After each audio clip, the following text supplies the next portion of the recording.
Go. Here's a recap of where we've been so far. Essentially, we are in Stokeworth in the Crownlands, and let me turn this music off. So we're in the Crownlands at Stokeworth, and there is a tournament going on. We're probably in the second or third day of the tournament. And what we had before is Sir Patric of Firemarch was coming to Stokeworth to ride in the joust and to earn fame, glory, and wealth. Malcom Stokeworth, who is, or actually I suppose he's Malcolm Waters, came to Stokeworth. He is a bastard of a cadet branch of House Stokeworth. I think it's, remind me, it's House Stokeworth of the Green Tower or something like that. Is that right? Yeah. Okay. And so he came for the tournament as well, just for the festivities. And on the way, they both came upon an inn that was burning, and they saved all the inhabitants or all the guests of the inn, and those ended up being a group of kind of merchants type, jacks of all trades. One of them was John the Jerky Merchant. And so they came on to Stokeworth and split up for a while. And Malcom went to visit his cousin, who was Felice Stokeworth, and they got into a conversation about potential marriage options for Malcom. That was one of the reasons he came here, to talk to Felice about that. And she offered two possibilities, and he was able to decipher that one was a poor match and one was a good match, and the good match was Talea Hilwood. So he approached Talea Hilwood, and Talea Hilwood had him do a favor for her, which was essentially champion her against the guy who was trying to make a claim on the lodge. Patric, meanwhile, rode in the lists and won one joust and lost the other joust to Sir Ballman Birch, which just happened to be the brother of the poor match that Malcom could have went into, right, for a marriage. So at the end of our last session, which was the joust, our good friend Otto of the lodge came over to Sir Patric and invited him to dinner that night. And so that's where we start. All right, so I remember you coming into my tent, and I'm all kind of, my ribs are wrapped and a little bit bruised and beaten, and you kind of help me up and say I don't know, would you want to come to dinner or something like that? Yeah, go ahead. What does Otto say? You can go ahead and. How does he expand it? Otto is actually Rob, so. Hello, Rob. Sir Patric, well fought today, lad. Would you care to come and have dinner with the Hilwoods this evening? Yes, sir, he says. As you can see, I'm a little bit bruised and beaten, but I need all the nutrition I can get to get up to fighting shape again, mate. Oh, it hurts like shit when I laugh. Otto laughs heartily. And he kind of extends his hand up, and hopefully Otto will kind of help him to his feet a little bit. Yeah, Otto's old, but still pretty strong old boy. Helps you up. And as Sir Patric rises, he kind of rubs his head and is obviously has a pretty bad headache, probably a mild concussion from his jousting match earlier. And he says, "Where's what's the name of my kind of pseudo squire? Was it?" Oh God, no, that was you. Brandon, I think, was his name. No, it wasn't that. I can't even remember, honestly. Sorry. Where's that sewer rat in charge of my armor? I'm pretty sure it was Brandon, but so your squire is nowhere to be found currently. Yeah, it's he was a good boy before during the first game, the first round of the tournament. Maybe I gave him too much coin and he's out with the whores. Otto again laughs at that. Well, we'll be expecting you this evening. He finds his way out. Okay. So he eventually your squire comes back and he cleans, helps you with your armor to try to repair what he can with your guidance and help you along. But otherwise, the day passes and you take a nap and drink some ale and it's time to go.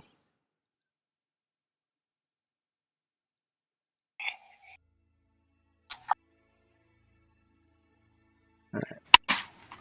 1 second.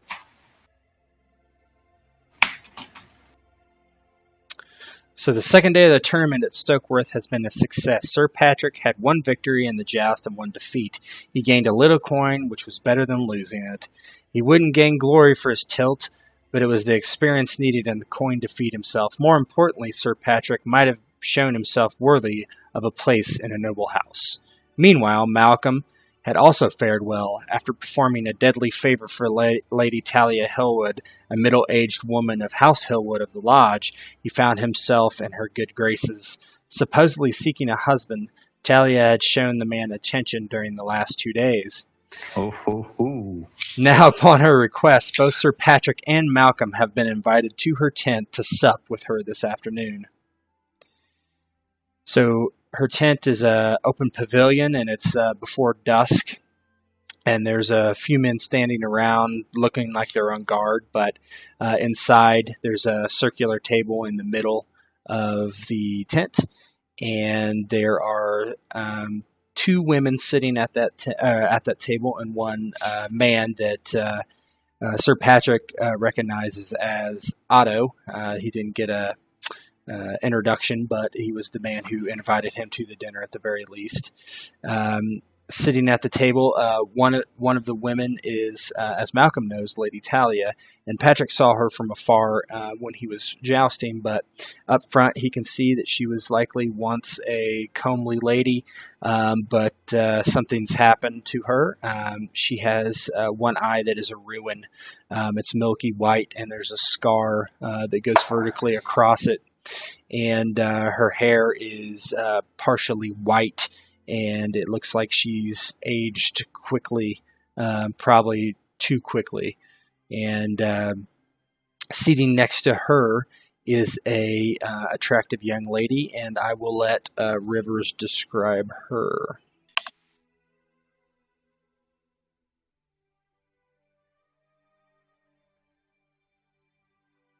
Rivers? I didn't press to talk. Okay.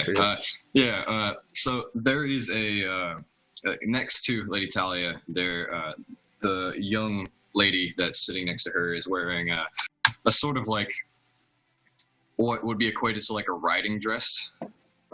She's not exactly comfortable in the situation, but she isn't outright. It doesn't look like it suits her at all. She has a like very slender figure, and what really stands out about her is her face. She has like freckles that dot the upper portions of her cheeks and across her nose, and her kind of brownish red hair kind of falls kind of like everywhere from the top of her head and around, and it's pulled back into a bun, excluding a few of the like outlying hairs.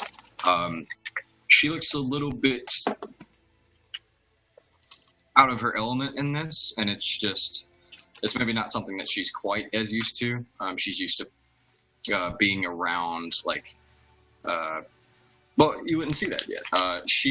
Other than that, she just has like the deep kind of brown reddish hair and the freckles and nondescript brown eyes, but through her plainness shows through like raw attractiveness, just the beauty of youth. Okay. So Jared and Rob, do you want to describe Malcom and Patric? What they look like? Rob, why don't you go first? Malcom is youngish fellow, I think 25. Yeah, 25, dark hair. Oddly enough, he has the scar through an eye in common with the Lady Talea, although his eye isn't ruined like hers. He just has the scar. Running joke, that's the future mark of all the Hilwoods.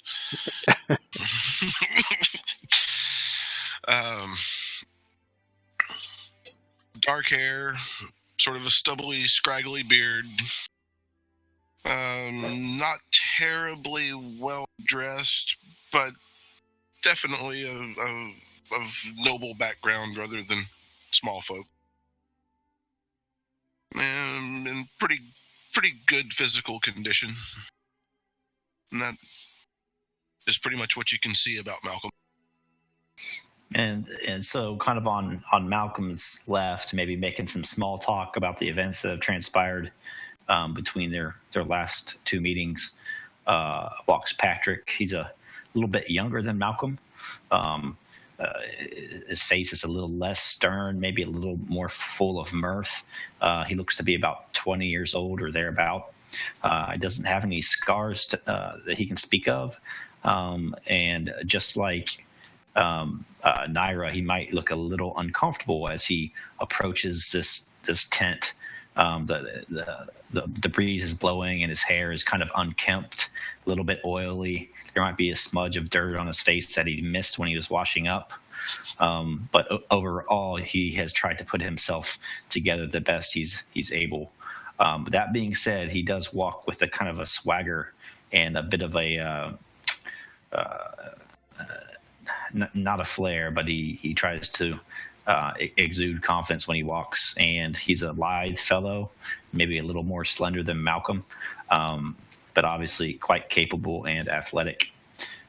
He has dark hair, dark eyes, and he's has a long sword at his side, and he is wearing a breastplate that has probably seen better days. Okay. So as you approach, the guards let you pass as they're expecting you. So the older woman, stands up and smiles somewhat, I don't know, like not false, but not exactly like she's particularly happy. She waves you both forward and points to two open seats. And she says, "Welcome. It's nice to be able to sup with you." And she's like, "I am Lady Talea," to Sir Patric. And she says, "My new friend Malcom told me of you, and I did watch you joust, and I was impressed. Your loss was well fought. Sir Bauman Birch is quite the jouster from what I've heard." And he gives a bow, or does whatever the custom would be. I assume he would know those sorts of things. Bow, yeah. Bow. And he would kind of grin a little bit and give his best smile to Talea. And he brushed his teeth in preparation for this meeting, which he normally might not do. So his breath isn't too bad. And he says that Bowman Birch, he is quite a jouster. He says he kind of lifts up his ribs, and there's like this big bruise kind of running along where his liver would be. And he says, my ribs tell the tale. 1, 2, 3, 4 passes or whatever it was, bruise for each of them. And he laughs. There's kind of like a dark chuckle at the bruise for each of them thing. It's like, well, I'm sorry to say that I didn't see you joust, but she smiles and she looks at the young girl and she's like, "This is Nyra. She is near and close to the House Hilwoods, as her father was a trusted servant and a hero of House Hilwood."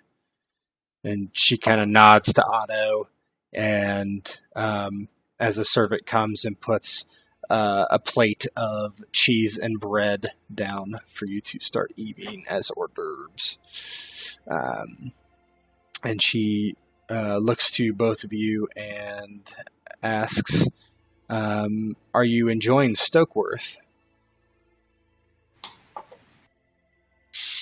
Malcolm would have kissed the lady's hand and waited for her to sit down before he did. Okay.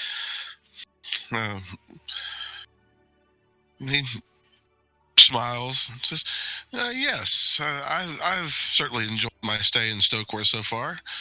How about you, Patric?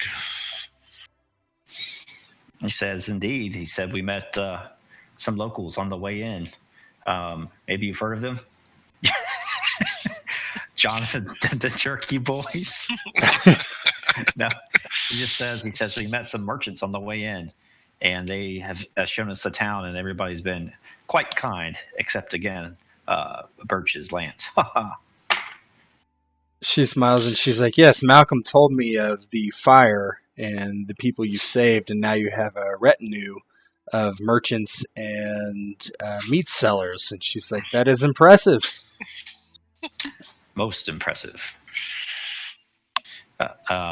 Patric just kind of, sits down, nearby them and says, "Oh, all the credit goes to Malcolm on that one." Malcolm sort of waves that off. We both ran into the burning building, Patric. He says, "Don't be so coy. Don't." He says, he whispers, "I'm trying to make you look good."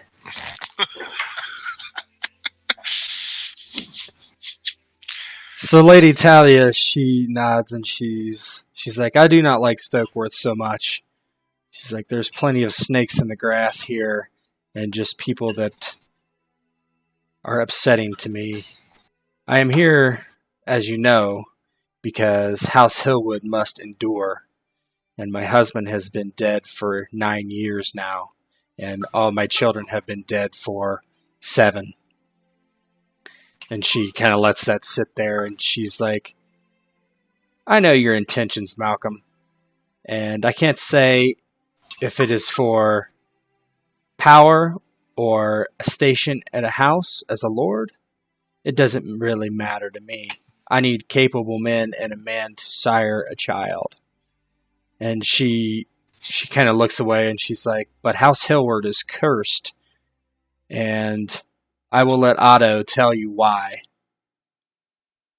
And the daughter of our great hero, Black Ben. At that, Nyra kind of just looks down and shakes her head, not shakes her head, but she looks down and and her eyes kind of dart back in place, just trying to avoid eye contact with everyone at that, just for a moment. A sense of not upset, distraught, but it's some sort of emotion, something clearly bothers her about this. She maybe bites her bottom lip and looks away. And waits for Otto to speak. Otto stands, walks over, refills the 2 steins or whatever, a veil in front of the 2 young men. Have a drink, lads. Rather than going back to his seat, he sort of paces around the tent. It is indeed a sad tale. And he begins to recount the events of the Kingswood Brotherhood and the death of his son Peter and subsequent events that led to the death of Lord Garth. Yep. So basically, Otto. the 2-minute version of that? Yes, that's what I'm going to do. So essentially, what happened is that Otto tells you that the Kingswood Brotherhood essentially captured Lady Talea and tried to ransom her, and as they did, Otto's son Peter and Nyra's father, Black Ben, both went after to try to find her, or actually they were captured as well. Otto doesn't tell you this detail, but he tells you that they were tortured, but his son was actually gelded as well. So you can definitely tell that he's upset. And then I dare say, yeah. And essentially, some battles were fought, and in the end, there was a battle for the lodge, which is the castle in House Hilwood, and essentially, Nyra's father, Black Ben, was killed. Lady Talia's husband, Garth, was killed, and Otto was there but captured. And he was later ransomed back to Lady Talea. Later on, so once that story is done, Lady Talea states, and she's like, and my 2 young sons, although my dear husband Garth and Otto and Ben saved them, they could not be saved from the Mad King's wrath. And as he did anyone who opposed him, they were killed at aged, I'm going to guess what it is, 8 and 12. 13 yeah. And 8. And she sighs heavily and looks into her cup, and she says, "That is why House Hilwood is cursed. And so if you are true and wish to attempt to boost our fates and make a boon for this once great house, then I will accept your attempt. But just know, the favors have not the fortunes have not favored us so far."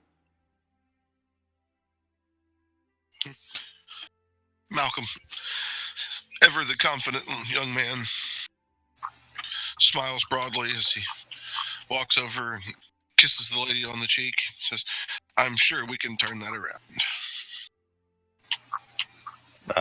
Patric takes a drink from his cup and sets it down, and kind of swallows hard. That whole story has given him quite a bit of a dry mouth. Then he says, "But look at this. Look at it another way, my lady. The fact that you've kept this splendid house together through all these dark times is a testament to your fortitude." He says, "If you would have it, this music's inspiring me. If you would have it, you have my sword." He says it's and besides, I bring a streak of luck with me. And he kind of maybe go over a couple. He has that lucky quality, which I need to look up what exactly it does. But you can reroll. You get a reroll per day, I think. Yeah, which is pretty good. He says, "I always seem to make it out of tough situations." So she looks at both of you and she's like, "I seem to think that you are here on good terms, but know that you are not the only suitor for my hand, Malcom. Which one wants my land and the other wants my title? Which do you think I should choose?" So how old is Talea? 40, but she looks probably 50. And Malcolm's like 25? Yeah. Rare. Cayuger. She's had some bad luck, as she said. Malcom contemplates her question for a moment. Says, "Lady, the choice has to be the one that's best for the house." And she says, "Interesting. So what we're going to do is we're going to do an intrigue. Basically, you two, so we're going to do my quick intrigue rules. We're going to do, you can try to both persuade or deceive her to accept Malcom as a candidate for marriage. So it's just as a candidate, right? So she'll consider you. You need to defeat her in 2 rounds. Okay, so that's your winning condition. Nyra can do things like mollify Talea if she wants. She can help Malcom and Patric if she wants, if she decides that she thinks they are good enough for her lady. So that's up to Rivers what he wants to do. But so Talea is not trying to persuade you back, so you guys can go in any order you want. You can use rules as stated in the Intrigue chapter if they will help you. There are no dispositions, there are nothing like that, so we're just rolling. The easiest thing is just to tell me what technique you're going to use, the Intrigue technique, and roll it, right? You can do things like read target and stuff too, but that stuff's not as beneficial without dispositions. So we're just doing the simple rules that you have to beat her in 2 rounds. Don't we have to declare something first? We have to. They have to declare what they want. Yeah, I mean, I kind of did it for him. It's that Malcom is a candidate for marriage, right? So. Yeah. So, can I go ahead and make this known? I think what Nyra is going to do, and we can play it off as like her helping them, but I think Nyra, when the negotiations start, she just kind of stands and like walks away from the situation, but she goes to sit down like on a nearby serving thing, and she takes out her harp, and she will set it down and she will play. And through this, will I be able to make intrigue rolls just to attempt to assist them? Sure. With like maybe singing the song of House Hilwood that I'm going to end up writing for this character. That's why I picked Mara. Sure. That sounds fine to me. You can give an assist to both the rolls each turn if you want by doing that. Yeah, and that way I'm not directly helping them, and it makes sense in continuity, and I'm just an inspiring figure. That's fine. So the harp music plays. Let's see. And there's like an underlying tone of her singing across it as well, and it's quite good. I have the mummer talent, so it's quite good. Nice. I can make money off of singing for the rest of my life. It's great. Nice.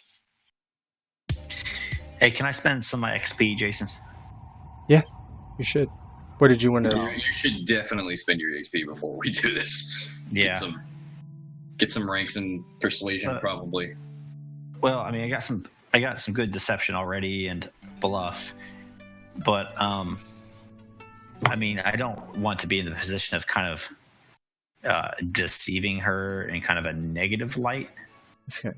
Yeah, if anytime you roll deception, you have to be lying, essentially, right? Mm-hmm. So yeah, if you want to add some persuasion, that's fine. You can do that. You can put all 30. Well, you would have to increase the stat, or you could increase your specialties. The stat is almost better. I think in general. Your persuasion is 2, so. Yeah, it's not good. You could do like persuasion 3 and then have a specialty dice of maybe charm. Yeah, or convince. Convince or charm. Now convince will be useful later on as like at a higher noble, but charm is useful as well. So charm is kind of more IC for him. Can I do that then? Sure can. So I'm gonna go ahead and dump my persuasion, or you did it already? Yep, I did it. Perfect. Now down to 0. You are down to 0. Okay, so all right, so you have persuasion of 3. So whoever wants to start, feel free. I don't want to steal your girl. What if I charm her too much? No, I mean you're playing the ultimate wingman. Right. I mean, I've already kind of started it off by trying to make him look really good.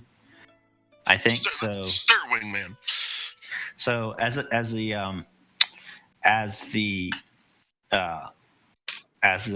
this kind of meal proceeds, I'm guessing they're starting with some bread and cheese, and the wine starts to flow, and the tongues are loosened, and Patric does his best to make some small jokes and tries to keep them relatively clean for the ladies at the table, and then he does kind of go back into the story of the fire and the heroism of Malcom, and he says, you should have seen the man coming through the flames, wreathed in smoke, saving men, saving women and children. He said, if I had a lad, his I don't know what's the equivalent of a godfather. His godfather, it'd be Malcom, and he'd really try to turn on the charm. Okay, so go ahead and roll your persuasion charm. You can just click that button and you'll get +2 to that roll from Nyra's harp, which stops playing. Did you want me to roll, Jason? Because I can. No, assist you don't roll. You just get you get half of your persuasion rank as an assist. Yeah. Okay. Yeah. So just roll it and then add to the result. Yep. 10, 1 degree of success. Your charm, your persuasion rank is 3. So that's like essentially 3 damage is the way that works. Okay. Okay. So Malcom. Malcom talks to Talea about how he thinks they should bring Hilwood back to its greater glory. Again, like Patric, sort of turning on the charm, but less specifically selling himself, more selling the make Hilwood great again. MHGA. You get negative 100 to your roll. No. Okay. You get struck by lightning. Yeah. Okay. So yep. She listens to your honeyed words about House Hilwood, and then you roll, and we'll see what you get. All right. So you also have charm, right? Boom. That's a lot better. So that is. Well, and there should be +2 to that for Rivers. Oh, that's true. It's 18, right? So that is 18. It's still 2 degrees of success. But, okay, so and what is your persuasion rank? 3, right? Yep. So you do 3 damage. Well, 6 multiplied, right? So yeah, she kind of looks unsure, but seems to agree with his words, and she takes a frustration, right? So, takes a frustration. She says, "This is what men say to me to try to speak honeyed words to me about my house, but they don't know what is truth about House Hilwood." And she's like, "It is harder than words to bring back the dead." Okay. So, you guys have one more round. Oh, I got to turn on the charm here. So I'll kind of stand from my table and kind of approach the harp player and ask if I can say a few words. And she'll obviously not object. She's just plucking away. She'll stop playing for a moment if you wish for her to stop. And is there some sort of more, a little less elegant, more folk, like not folksy, but more of the small folk type of rhythm or tune that Patric is going to kind of go into a bit of a sonnet that's kind of a well-known folk tale and about the deeds of men like Malcom, and about how they about how great houses are built on the deeds of a few men that come from the bottom or the middle, and rise to the top, and they lead their houses to greatness for generations. All right. First, I want you to roll knowledge, streetwise. So you have 2 in knowledge, so roll that.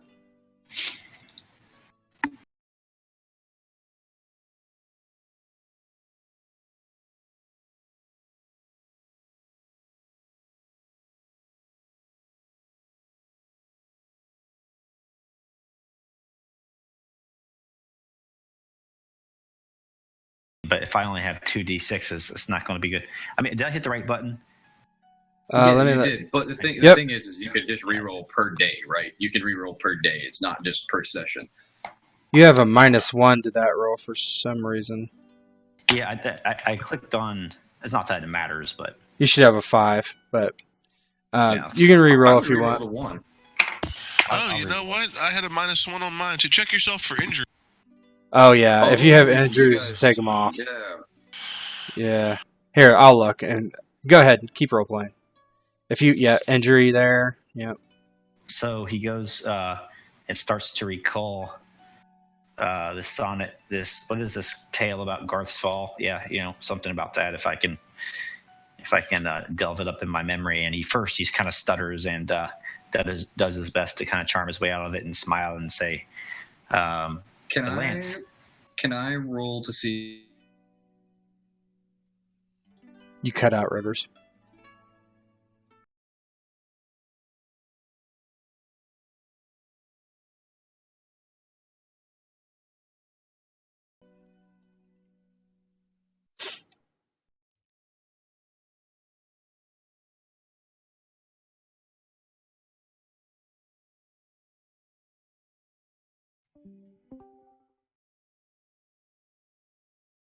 Hello?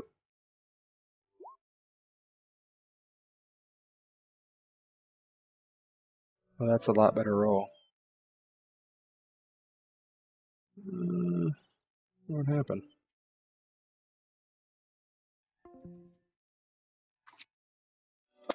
There. I think Discord just hung up on me, basically. I gotcha. Okay. So did you want to roll something, Rivers? So Jared re-rolled and got the 11. Oh, okay, yeah, no. I was going to try to save Grace when, because it's maybe something that I know quite well, being a mummer, basically. But he nails it from what I can see. Yeah, so at first, Patric is starting to fumble over the story, and then he is able to recall the details, and as he says it. So go ahead and roll your persuasion, and I'll give you a +2 on that. So she's not playing. That would have been a 12 because I would have got a +2, right? Yeah. Yeah, I think Nyra kind of as you're struggling through it, you maybe look to her. And she's mouthing the words and looking down at her harp, and then she looks up at you, continuing to mouth the words, and then it sparks that innovation in your head, and you're like, oh, got it. Yeah. Okay, so go ahead and roll your persuasion. There you go. So 8. That is so although she so it's 10 actually, right? For +2. Yeah. So that's 1 degree of success. So she nods and she's like, I understand your point, Sir Malcom. I agree that that his deeds at that inn were noble and heroic, but fire is nothing against the beast that is inside a man's heart. Malcolm? Malcolm walks over, kneels down beside the lady, takes her hand. Lady Talea, nothing can bring them back. What we have to do is go forward, honor their memory, and that I promise you to do. All right. Use the destiny. I like it. Jared, that's not a bad idea. I mean, if you want, I can spend one of mine. I have 3 extra, so. By all means, go ahead. Mm-hmm. So how does Nyra impose herself to do that? So I think it's like the dying of the situation, or like it's kind of like the apex of where he says I promised to do, and I think that's when like Nyra, this whole time she's been quiet. She hasn't sung or anything, and she continues to play, and she like closes her eyes, and like from like the fall of her nut brown hair, she like kind of lets out a low hum of like the Hilwood's. The tale of the Hilwood. Sorry, go ahead. The song of the Hillwoods, and the song title is "Here We Stood," and it starts out with like, and I'm gonna end up writing it, and it'll be in Nyra's bio, but here we stood upon the hill, and and basically I'm like making an emotional moment. You know how you get the goosebumps. Yeah.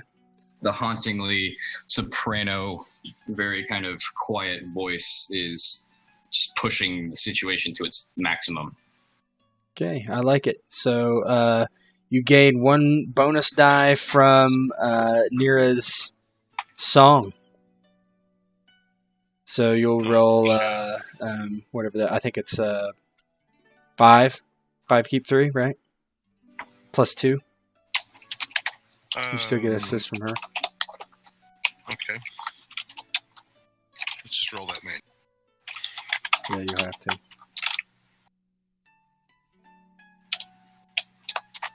So 5 keep 3. Plus 2. Plus 2. Okay.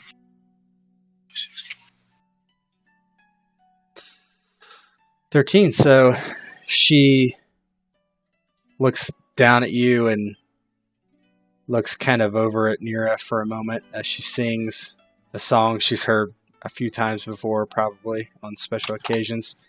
And she reaches out and touches your cheek with her fingers, and she's like, "Stand, Malcom. I don't believe I need to talk to any more suitors today." Malcom, obviously very, very happy, stands beside her. She says, "I think you are a good man, Malcom, and your friend Sir Patric too. But I need capable men, as I said. And so no matter how much I might like you, I need you to perform one task for me that is important to my heart. And if you perform this task satisfactorily, then we may speak further on our nuptials." Malcom nods. Aye, my lady. She looks at both you and she asks, "Have you been to King's Landing before?"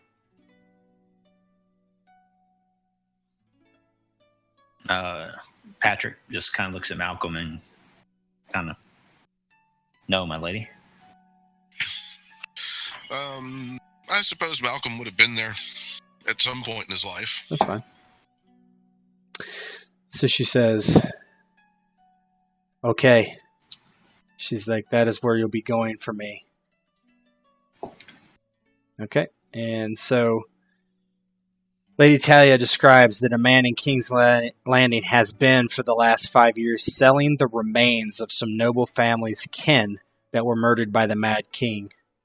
Many families have paid a ransom to reclaim the bones of the dead. The vile practice has not been repudiated by the king, and as such the enterprise and the man's dealings have never ceased. There are some that think his business is a hoax, and others that have been offered enough proof to believe the tales. I want you to find the truth of it all," she says. "He claims to have my son's remains, Adam and Roderick. My husband would refuse to pay for such a thing, and as such, neither shall I. If it is their remains, bring them home. If not, put an end to this vile farce.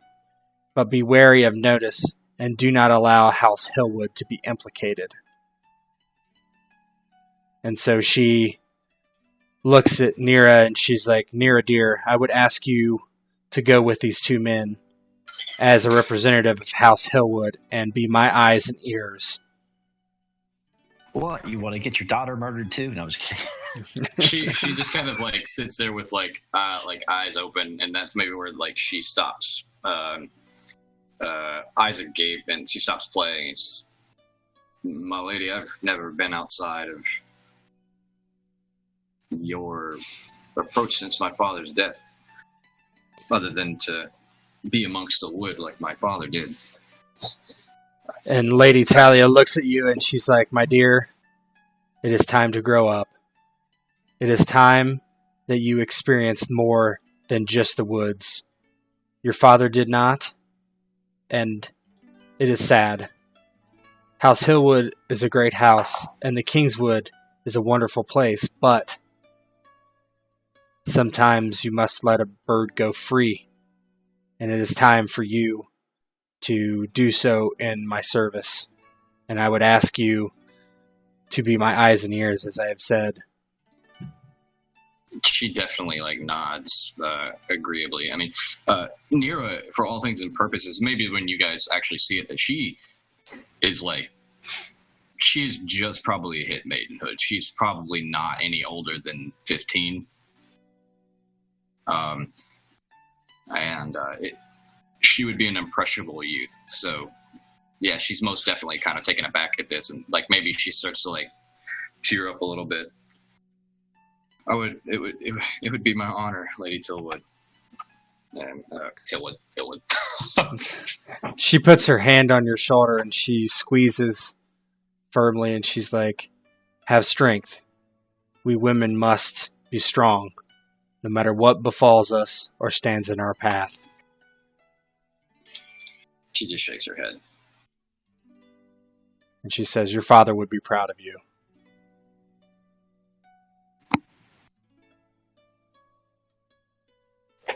Yeah. Okay. All right, so if you have any questions for the lady, feel free to ask them.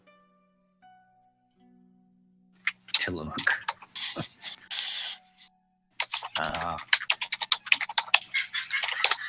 Not that I can think of. She does give you like the the name and everything. It's so essentially supposedly the sellers are actually doing so out of a sept, and the sept is near the Gate of the Gods in King's Landing. Which once you get there, you just ask, and they'll it's not going to be hard to find. There's the televangelist bastards. Exactly. So they're basically selling the remains out of the sept. She shows you a letter that she received from them, claiming that they had the remains of her two children. It's from a pen from a man named Roland. So yeah, that's really the detail she gives you.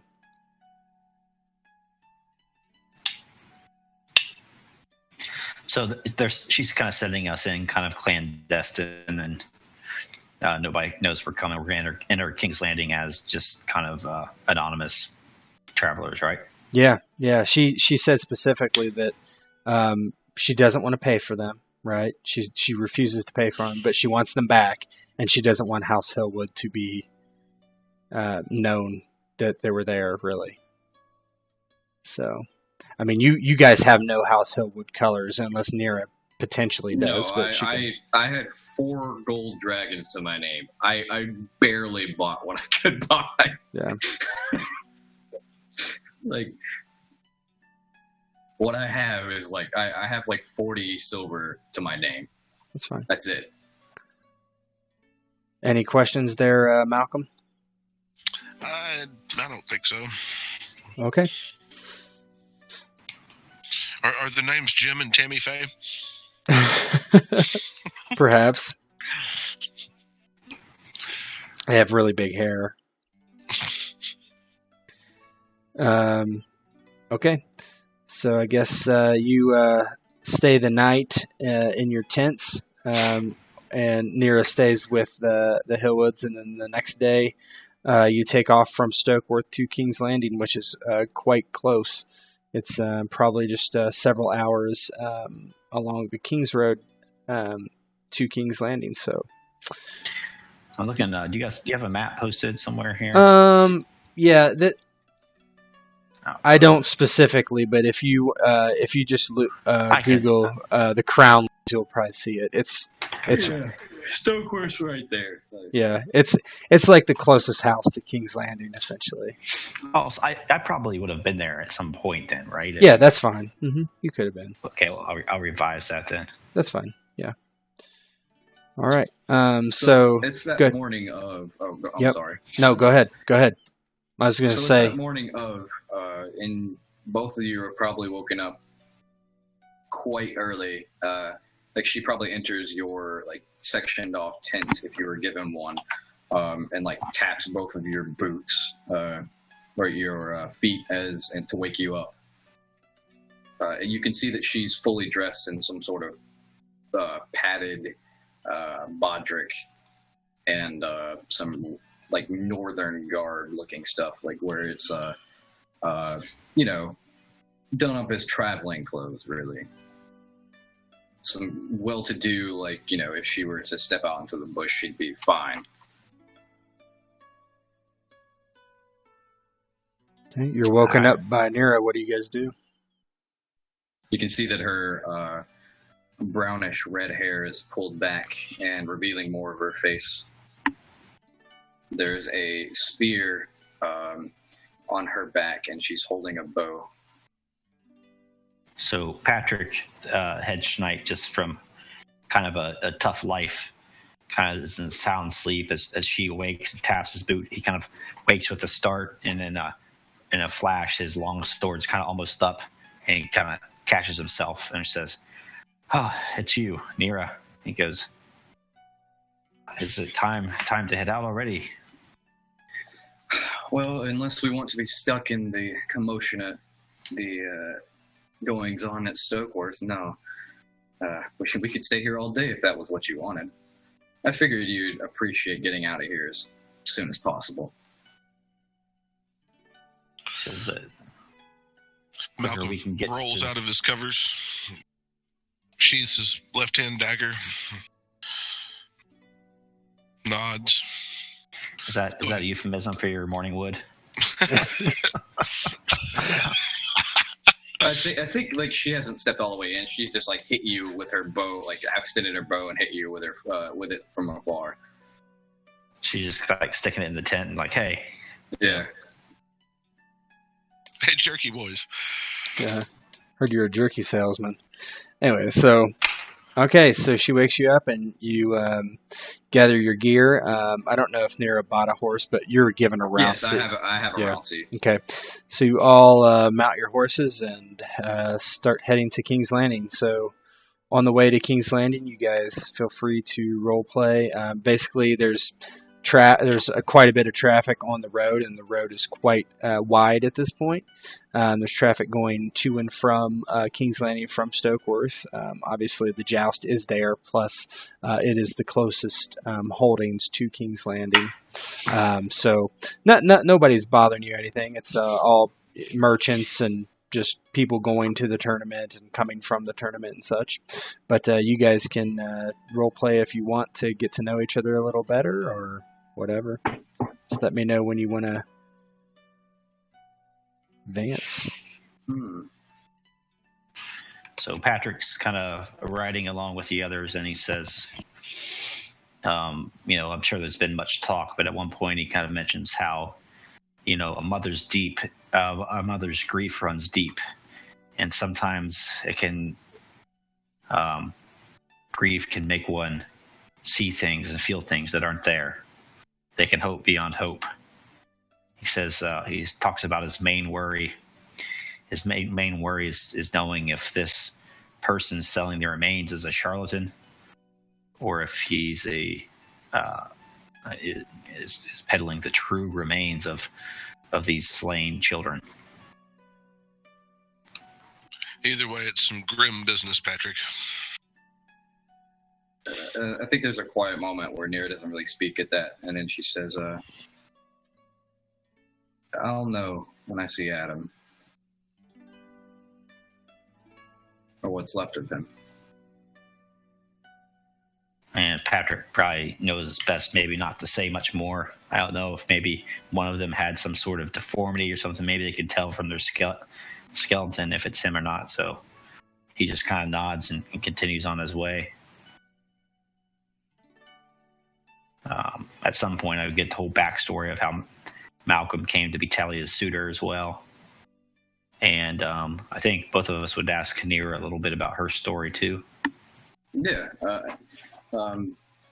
Does Malcom want to say anything in particular to Nyra before I exposit?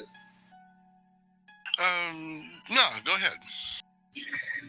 So yeah, you guys ask about her, and she says, "My father was a woodsman. He ran Hilwood's scouts. More or less a force to keep guard over the hill." The actual wood. Kingswood. Yeah, the actual. And she just says the wood, in parentheses, over the wood. At least their portion of it. And I was what the nobles would call a bastard, but I don't have the moniker. Obviously, I'm not a noble. I was born to a woman, and my uncle is very furious about it to this day. My father and my uncle never really saw eye to eye. She kind of chuckles slightly.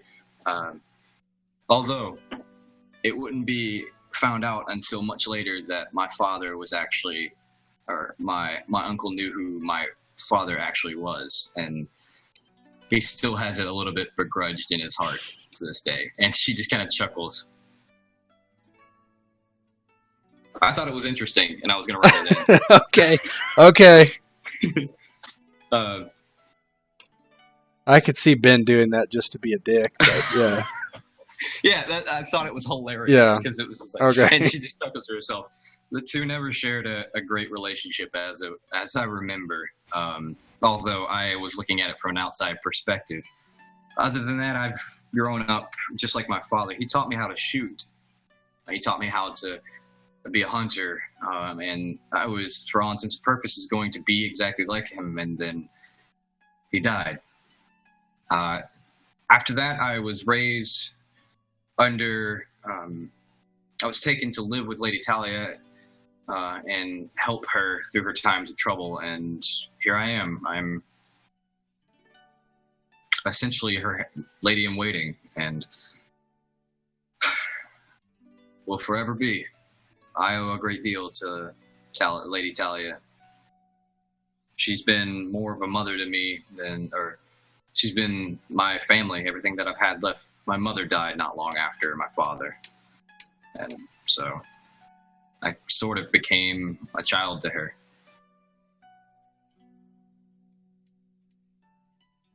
Patric at some point says, "I've seen the way you move. You can handle yourself in a fight."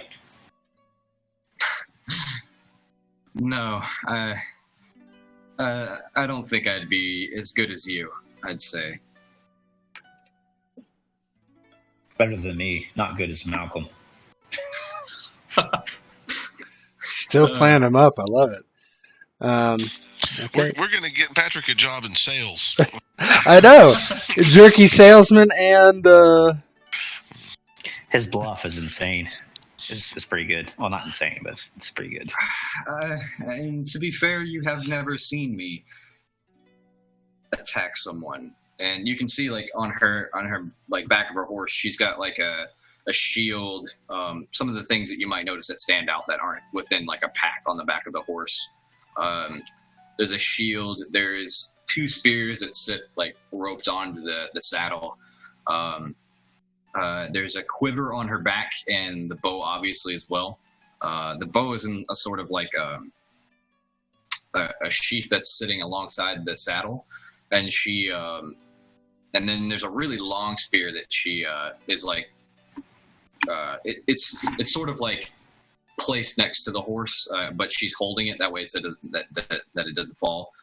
And she obviously has like some camping supplies. There's a big like tent roll and then like a bed roll as well. And other than that, there seems to be an axe. She doesn't look undefensible, but yeah. As I said, I don't think I would. I can't say I've ever really been in a fight, but my father did try to teach me, and so did Otto. Malcom listens to Nyra's tale and finds himself wondering why the lady would risk sending Nyra on such grim business, but keeps counsel with himself, rides along. Okay. Yeah, it's very fishy. Anything else? All right. Yeah, we can move along. Move along.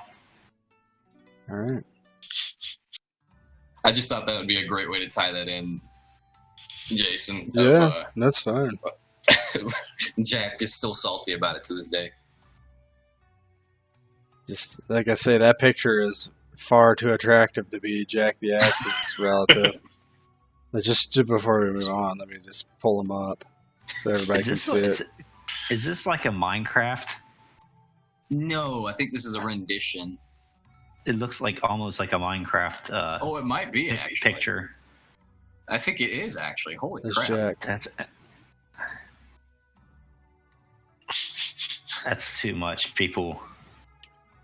Yeah, I don't know. It looked good to me, so I used it. Yeah, I just grab whatever pops up when I Google. Yeah, pretty much. All right. After 2 hours of searching. Yeah. So, you, 1 second, Okay, kind of sidetracked there. All right, as you approach King's Landing, obviously King's Landing is the capital of the Seven Kingdoms located in the Crown Lands on the east coast of Westeros. It is situated along the King's Road at the mouth of the Blackwater Rush and overlooks Blackwater Bay. King's Landing is the site of the Iron Throne and the Red Keep, which is the seat of the king, Robert Baratheon. The main city is surrounded by a wall manned by the City Watch of King's Landing, also known as the Gold Cloaks. King's Landing is the most populous city in Westeros, but unsightly and dirty compared to most other cities. Poor small folk build shanty settlements outside the cities. The stench of the city's waste can be smelled far beyond its walls. King's Landing, the principal harbor of the Seven Kingdoms, is rivaled only by Old Town, which is larger in area but less populous. Nearby towns include Robsey and Duskdale to the northeast and Tumbleton to the southwest, while the Kingswood is found south of the capital across the Blackwater. Driftmark and Dragonstone and the Gullet protect the bay from the narrow sea. And as you approach from the west, you come through a humongous gate, which is standing wide open at the current time. It is late morning, and the traffic going to and fro is like nothing you have seen anywhere else other than King's Landing. And I'm sure Nyra is probably wanting to describe what Nyra thinks of King's Landing. So, like, from the distance, like, Nyra just kind of goes like, oh, good lord, by the gods, what is that? Oh, she just, like, shakes her head. Sir Patric says in his best Meet the Parents voice, "That, Nyra, it's the smell of our own shit." No, why do people live here? And she just like shakes her head. Malcom chuckles. Yep, you can always smell the city before you see it. And she just says, "God, this place is a shithole." She just says, like, out in the open. It's probably the most, like, unladylike thing you've ever heard from a lady. And Patrick kind of with a double meaning says, "It might be a shithole. Let's just try not to step in it." Kind of insinuating there's going to be a lot of dangers in this place. Well, at least I'm on a horse. That way I don't have to. Sir Patrick's horse kind of trots a few things ahead of her and breaks wind. goes unnoticed. Actually smells a little better. Yeah, like it smells like jerky, fermented meat. Yeah. Smells like jerky. I got it. Right, okay. So you head into the city, and what are you guys going to do? Are you going to go right hang out with there? Robert. That guy's good. Got some good times. Yeah, go party.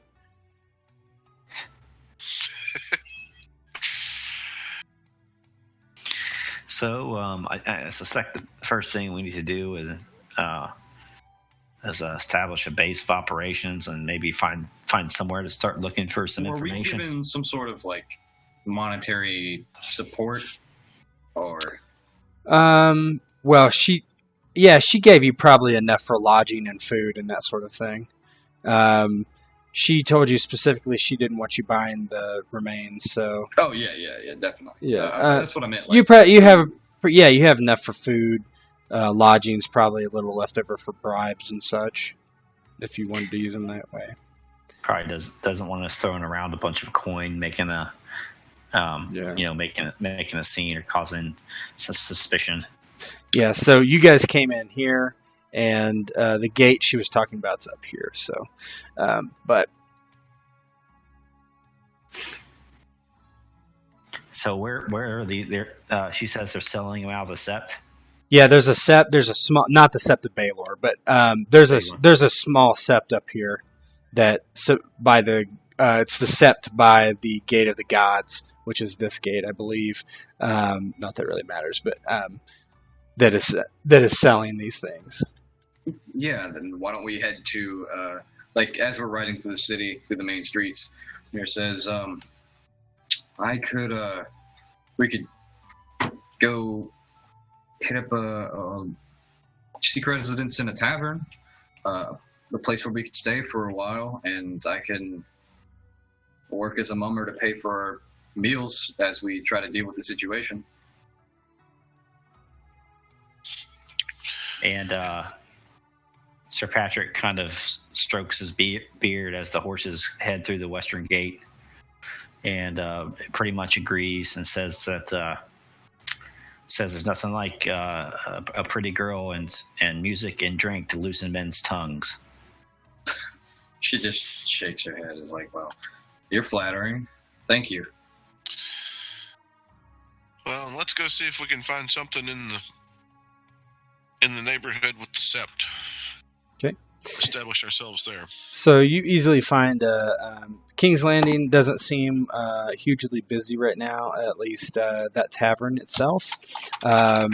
So you're able to find lodgings there in a common room for the men, and they obviously do not allow that for the women. So they put her in her own room. But yeah, so you guys could get your own rooms if you wanted, the men. You guys have enough to pay for it. It's just up to you. Do you want to be in the common room, or do you want to be in? I'd say staying in the common room is going to be a little bit easier to eavesdrop and pick up on information. So. Yeah, and we could stash any valuables with Nyra. So yeah. Okay. Okay, so you decide to take the common room. It's about midday, so what do you guys want to do? I think I'm going to speak to the proprietor of this establishment. Okay, so he's a tall, kind of a hunched back sort of fella, completely bald, but a few wisps of hair and a poorly grown mustache. And I've changed out of my traveling clothes, and I've maybe freshened myself up in my room, and I've changed into something appropriate that's for her would be entertainer's clothes, so it would be she's not very voluptuous, but she's very she's got very pale skin, and she's wearing a nubile. Yeah, she's wearing not a low cut, but it's an average about right here. Cut shirt, and the sleeves are cut off for about here, and you can see that down her arm, there's she looks like a very athletic girl, a young girl. Okay. But it is still very much a dress. Okay. And she approaches the proprietor after wishing to speak to him. And this is away from the two knights in question. I'd imagine we would have come in on different situations. Yeah, I mean, it doesn't matter. But he looks at you and kind of looks down at you. He's probably 6.5 feet tall, but he's so hunched over that it's strange. He looks like almost hooks on top of you, and he like looks down at you, and he's like, "What can I do for you, girl?" She says, "I'm wanting to speak to you about maybe working at this establishment." He immediately shakes his head. He's like, "This is not a brothel." Oh no! I'm not a whore. She just outright said, "I'm not a whore. I value myself too much for that." And she just kind of smiles. I sing and I play. He's like, uh-huh. He's like, "So what do I need to pay you?" I think she thinks for a minute, and she is going to say, how about you see what I'm worth, and you see what I can do, and you can think about it. How's that sound? And maybe we can talk terms. He scratches his chin. He's like, "Sure, you can sing here tonight. If I don't like what I hear, then you can go back to your room and shut your mouth." It's like, "Oh, I'm sure you'll like what you hear." And she just kind of grins and walks off. Okay. So you have gainful employment, perhaps. So, all right.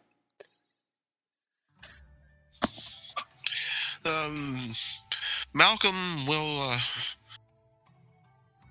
head to the sept and just go in like he's there to say his prayers or whatever it is one does at the sept, and just sort of look around, be a little nosy. Okay, so we can switch over to the sept. Or is everybody else going, or is it just Malcom? I have no idea. I can hang out with my wingman. Okay. And this is during the day. Is you're going to stay back and play, or come with us? I think this is one of those things that, like, she doesn't want to even give the appearance that she might be affiliated with House Hilwood. So, but you guys don't have any colors, do you? No. If anything, Malcom would have Stokeworth of Green Tower. I mean, no, I don't. No. She's gonna go. She is gonna go. She's gonna wear her lady's clothing. It's not all that expensive, but we would have probably talked about maybe that we're trying to see if we can get a marriage done in this place. Me and maybe this is a plan that we came up with. Before you go on, so small folk typically do not get married at all. In such a way. I was going to say married, because we could be like a well-to-do noble family, because I have noble's ladies' clothing. Okay. And he's a knight, right? Well, Patric is. But, so anyway, so this sept is, the picture is probably supposed to be the Sept of Baelor. It is obviously not this nice. So before you go on, let me just read what the sept looks like. So it's known as the Sept of Bones. The small sept inside the Gate of the Gods is an odd place. It looks devout and holy, but at the same time it's a place of business. Trinkets and other items are clearly for sale, while every day a septon preaches the tenets of the seven-pointed star. There are small statues representing each of the seven, small candles around the room, and tapestries hanging from the walls. Okay, so why don't you roll a knowledge check?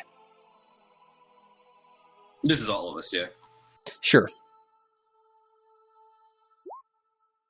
I am not smart. Oh, okay, I am smart. That's good enough. So you don't even have to roll. So you would know that probably nobles would not come here to get married.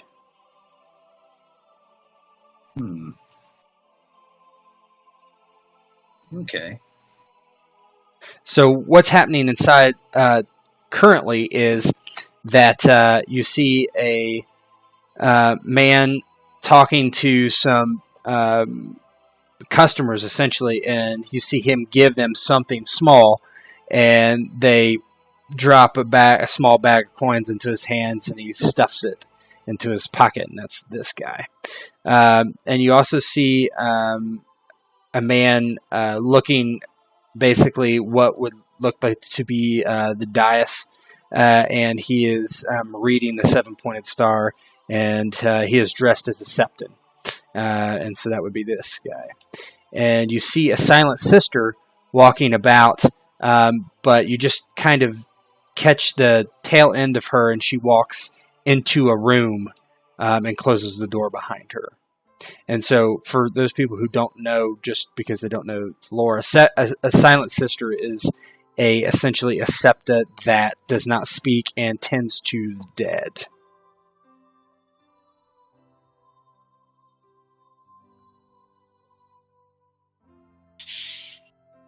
So Sir Patric, kind of as he comes in, he's looking a little uncomfortable. He hasn't spent many days in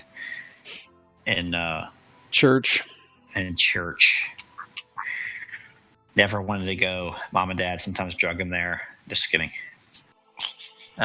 Sounds like the life of your GM.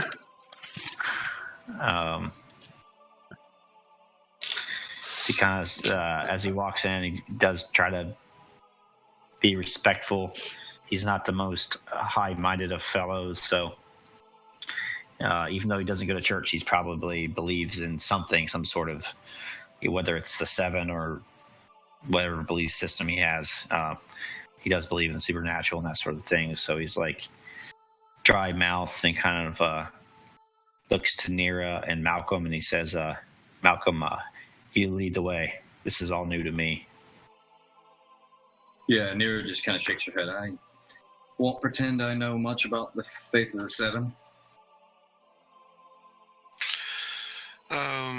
Malcolm's home probably does have like a small sept or something like that, so.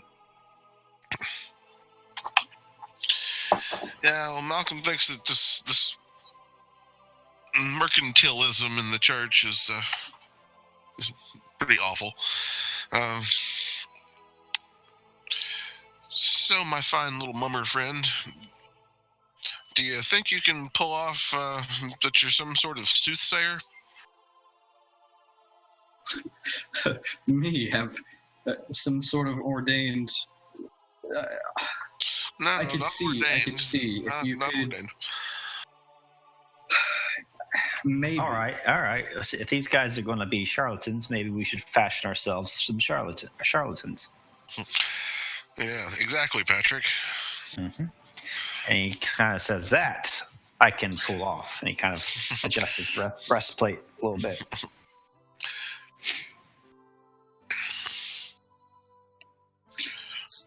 Maybe. Is that how we want to go about this? And she looks between you both, is this how we want to do this kind of way? And Patrick looks around and he says, maybe before approaching them, we should ask around the tavern and see what the public opinion is of this place. If it's a closed operation, if we approach and try to cut ourselves in on the business, all we may receive is a knife in the dark. Good idea, Patrick. So we make like we're, like I said, whatever it is that one comes to the sept to do. Say a prayer, light a candle. Mm-hmm. Okay. So you go into the sept and you say the prayers and light the candles at the deity of your choice, and you depart. And before Roland looks like, the guy who is selling trinkets looks like he is going to come over to you, but by the time he gets around to you, you all depart. Did he recognize us, or did he take any notice, or we just? He looked at you, and was going to make his way towards you, but another customer. He started talking to another customer, and by the time he got done with them, you guys were gone. I mean, like, did we make eye contact enough that we think that he could recognize us? Roll awareness notice. Each of you can do it.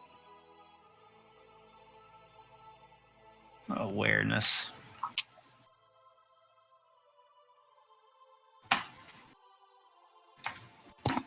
Yeah. Don't worry, I got you.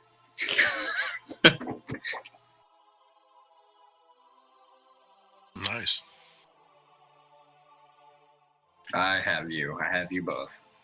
Yeah, so the two guys don't really notice anything, but Nyra notices that Roland, took notice that you came in, gave your prayers and then left. He definitely was watching you as you did that and left. But who knows what that might not mean anything. My assumption would be that we're just faces in the crowd. Yeah.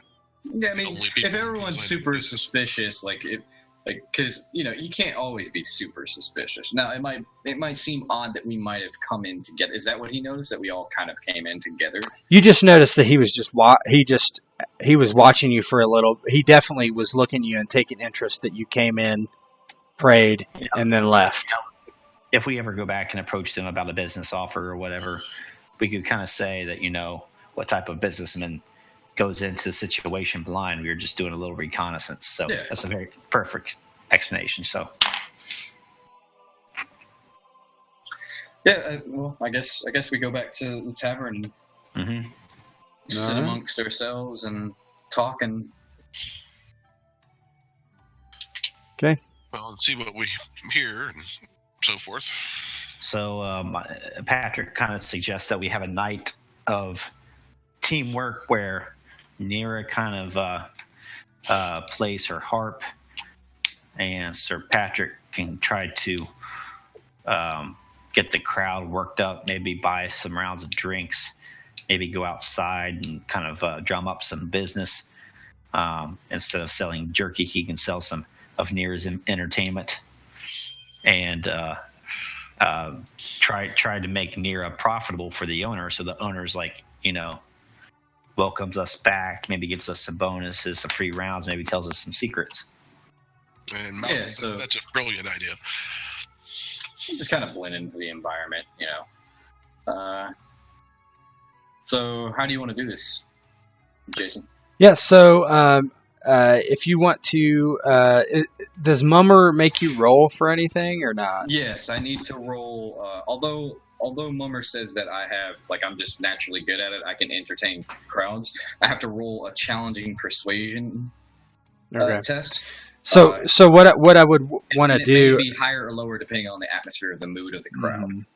Yeah, so that's pretty much what we're going to find out, because what I'll have when Sir Patric comes back from that tornado,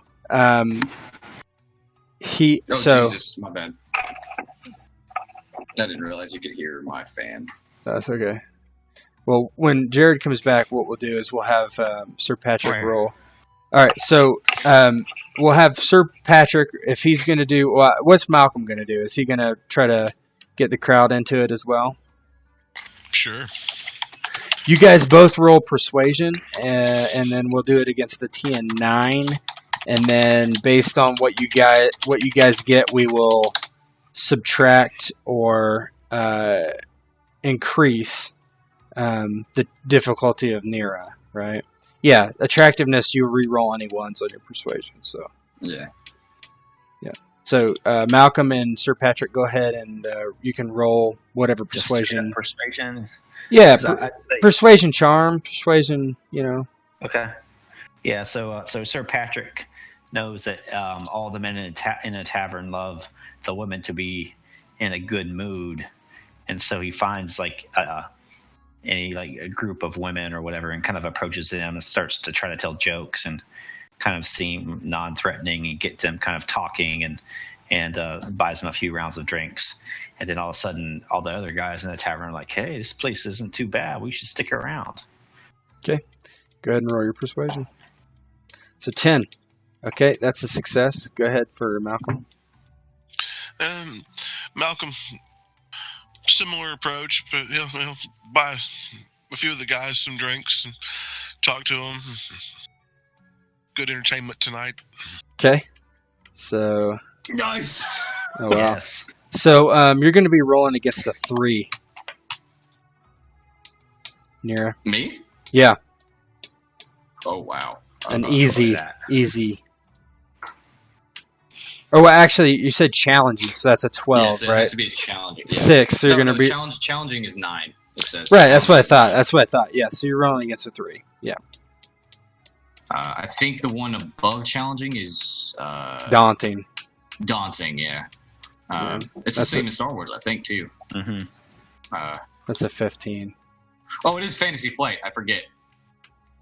No, this is not. Green Ronin. This is Green Ronin. Yep. Never mind. It's like, I think it's a hard check, and then it's average, difficult, daunting, and then I forget what the last one is. All right, well, that's 4 degrees of success, so whatever number. You rolled a natural 20.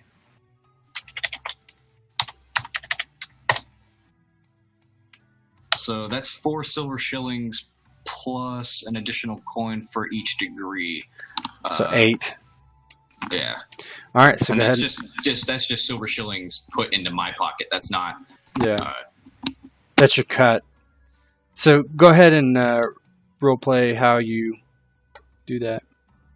So I think at the very beginning, like there's a situation where like Nyra has her 2 knights kind of, or a group of the patrons kind of like slide. This place doesn't really have like a sort of like more raised platform, so I think she like gets 2 tables pressed together and she like pushes them up against the wall. She gets on top of it and she puts the chair up there, and she starts playing on her harp like almost instantly. And she gets really into it with the crowd, and like she's like playing some really stuff that's more common than the harp. So she's playing on a harp right now, but she's playing a more like common tune, so it's like less like high and nobly. And then eventually she like gets it high enough where like there's some maybe other local musicians, and she starts singing some more like a lot more common pieces of music, like God, what is the name of some of those things in Game of Thrones? Bear and the Maiden Fair, or something like that. Yeah, she leads out with Bear and the Maiden Fair, and and towards the end of the night she sings something akin to like a slow and dour like Rains of Castamere, and to impress any like Lannister soldiers that have walked in here, or okay. And there would be it's plenty. 40 degrees of success. And this place is probably popping off the chain right now. Like, yep.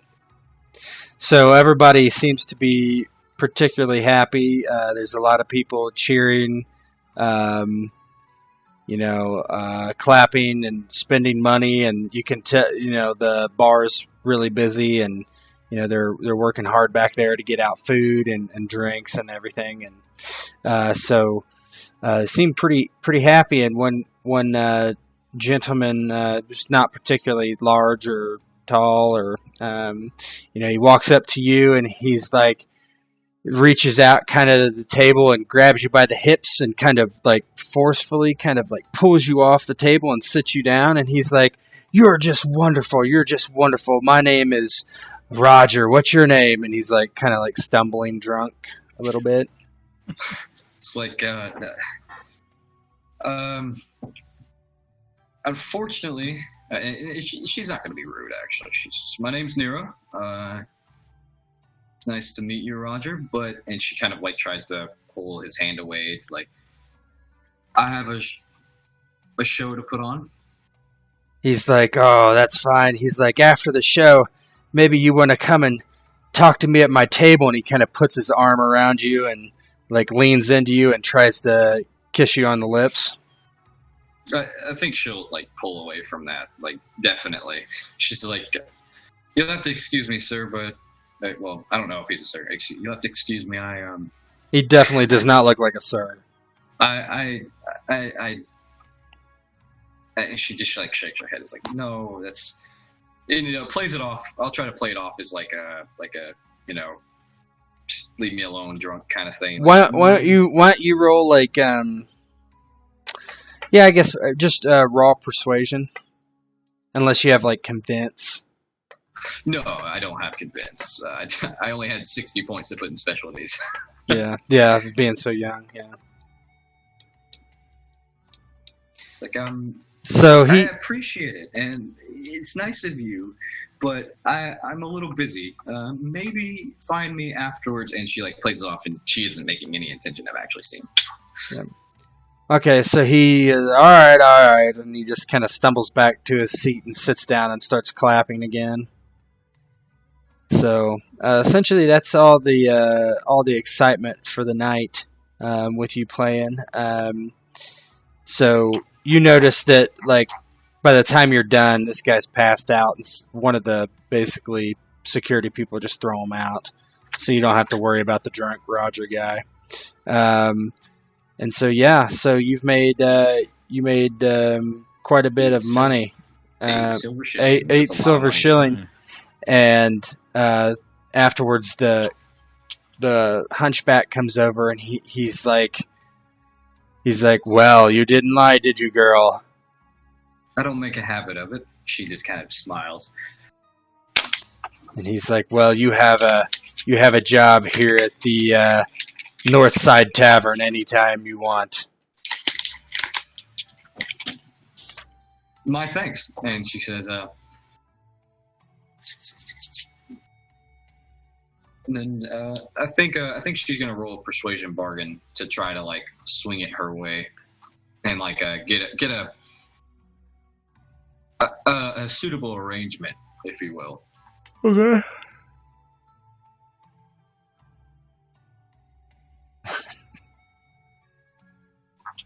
Yes, the jerky jingle. Yeah. Okay, what do you ask for? Not what would be out of the question. Like what would be appropriate? Because I don't really know. Are you looking for more money or what? I don't think I'm looking for more money. I'm looking for.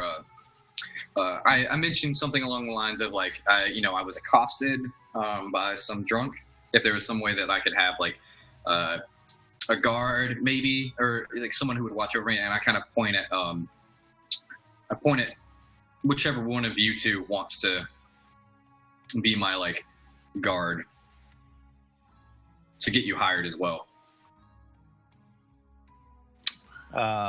What's your fighting and stuff, Malcolm? Probably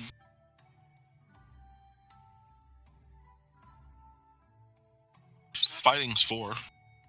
Yeah, we're probably pretty equal in that. My bluff was pretty good. If that guy wouldn't have left you alone, I was going to kind of approach and say I was going to be your, I was I think it's Sir I was your Patric. manager. So yeah, I think it's like Sir Patric that I point to, and so, if you mind giving him some sort of employment too, as maybe someone who would watch over me. I don't know if you had the chance to notice that I was taken off the table quite severely, and well, I can't make as much money if I'm not doing my job now, am I?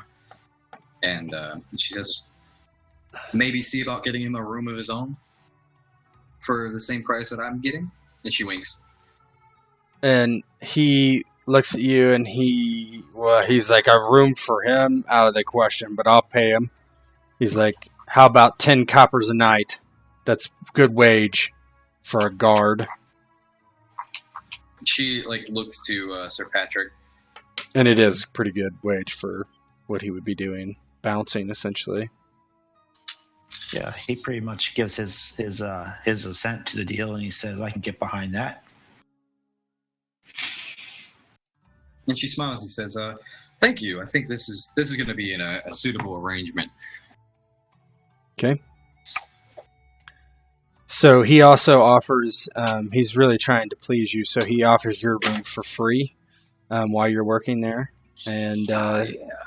The same with Sir Patric. He can stay in the common room for free as well, as long as there aren't customers that want to rent. But yeah, right. So, yep. So it's nighttime now. Is this the end of the night and stuff? It's nighttime. Yeah, it would be. It's like essentially 2 a.m. Right. So Sir Patric would kind of like say to the bar. The barkeep, the owner, he would kind of approach him and say, "Hey, so what's your name, sir?" He's like, "My name is Taggart."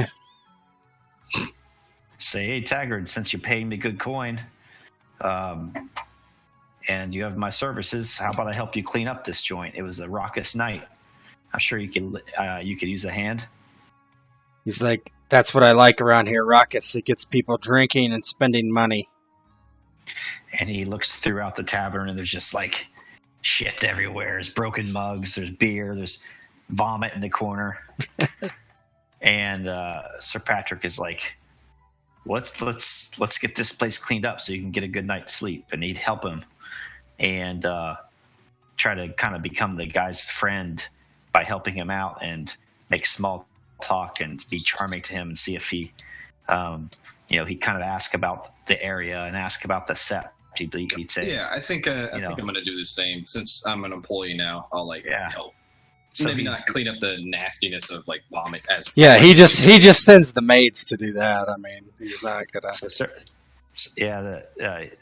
I'm like helping clear up the mugs from the tables, and as we say like, so what's up with the sept up the corner? He's like the sept. He's like, I don't go to the sept. These people don't go to the sept. This is a drinking tavern, not a holy place. He just nods. He just says, I would imagine after some of the deeds done here, maybe people are seek redemption. He just kind of laughs and just shuts his mouth at that point. Yeah, he just like smiles and kind of shrugs, and he's like, I'm going to bed now. And he's like, I'll see you gents in the morning.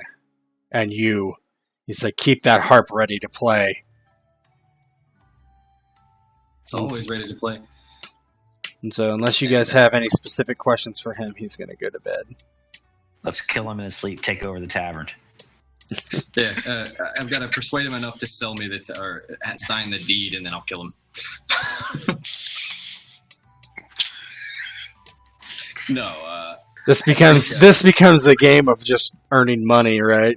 You just get you just sell your jerky out of here, right?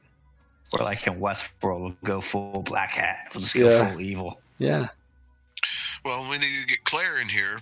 We get Nyra to keep drawing crowds. Nyra picks the pocket. Yeah. All right, so I guess we all get some sleep, and I guess before bed we gotta try to see what we're gonna do the next day. We gotta. Or you could. I mean, it's nighttime. You could do whatever you wanted now too. We could keep trying to play up the establishment and like make it a bigger name, and then we could get like people to come in and we could listen to gossip. Like we could. Or we can make it so debauched that like somebody from the set just kind of comes to like see if this awful place is. I don't know. I like the idea of like maybe.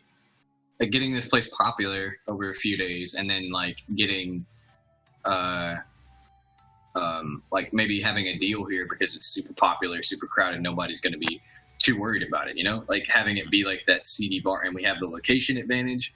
We have stuff like that, and then while that's happening, we can, talk about it with whomever might, because we need information at this point. That's what we're lacking. We need to get information on the sept itself.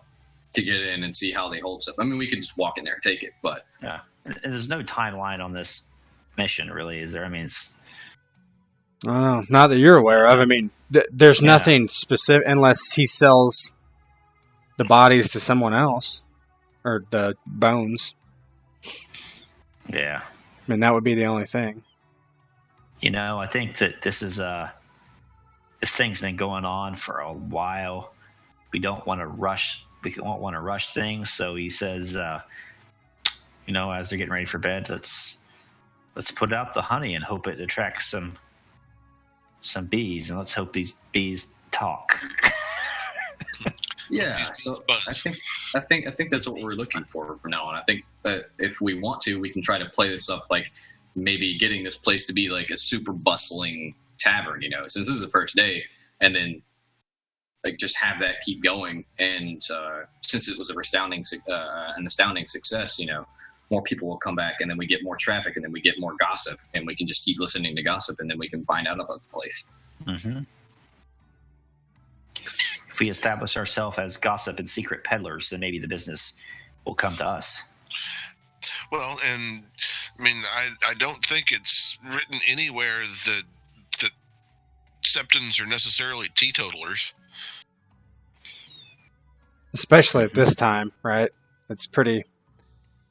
This is King's Landing, right? So, I mean, you have a freaking. They're selling trinkets out of the sept, right? Right. And selling bones, so. Yeah. Don't sound like they're exactly. Yeah.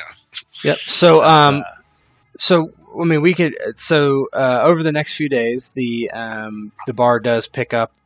Seems to be quite the success. Taggart is very happy. And North Side. Yeah, North Side. And so, and on let's say the fourth day, let's do an awareness notice from everyone. Do we get any bonuses or? No. Okay.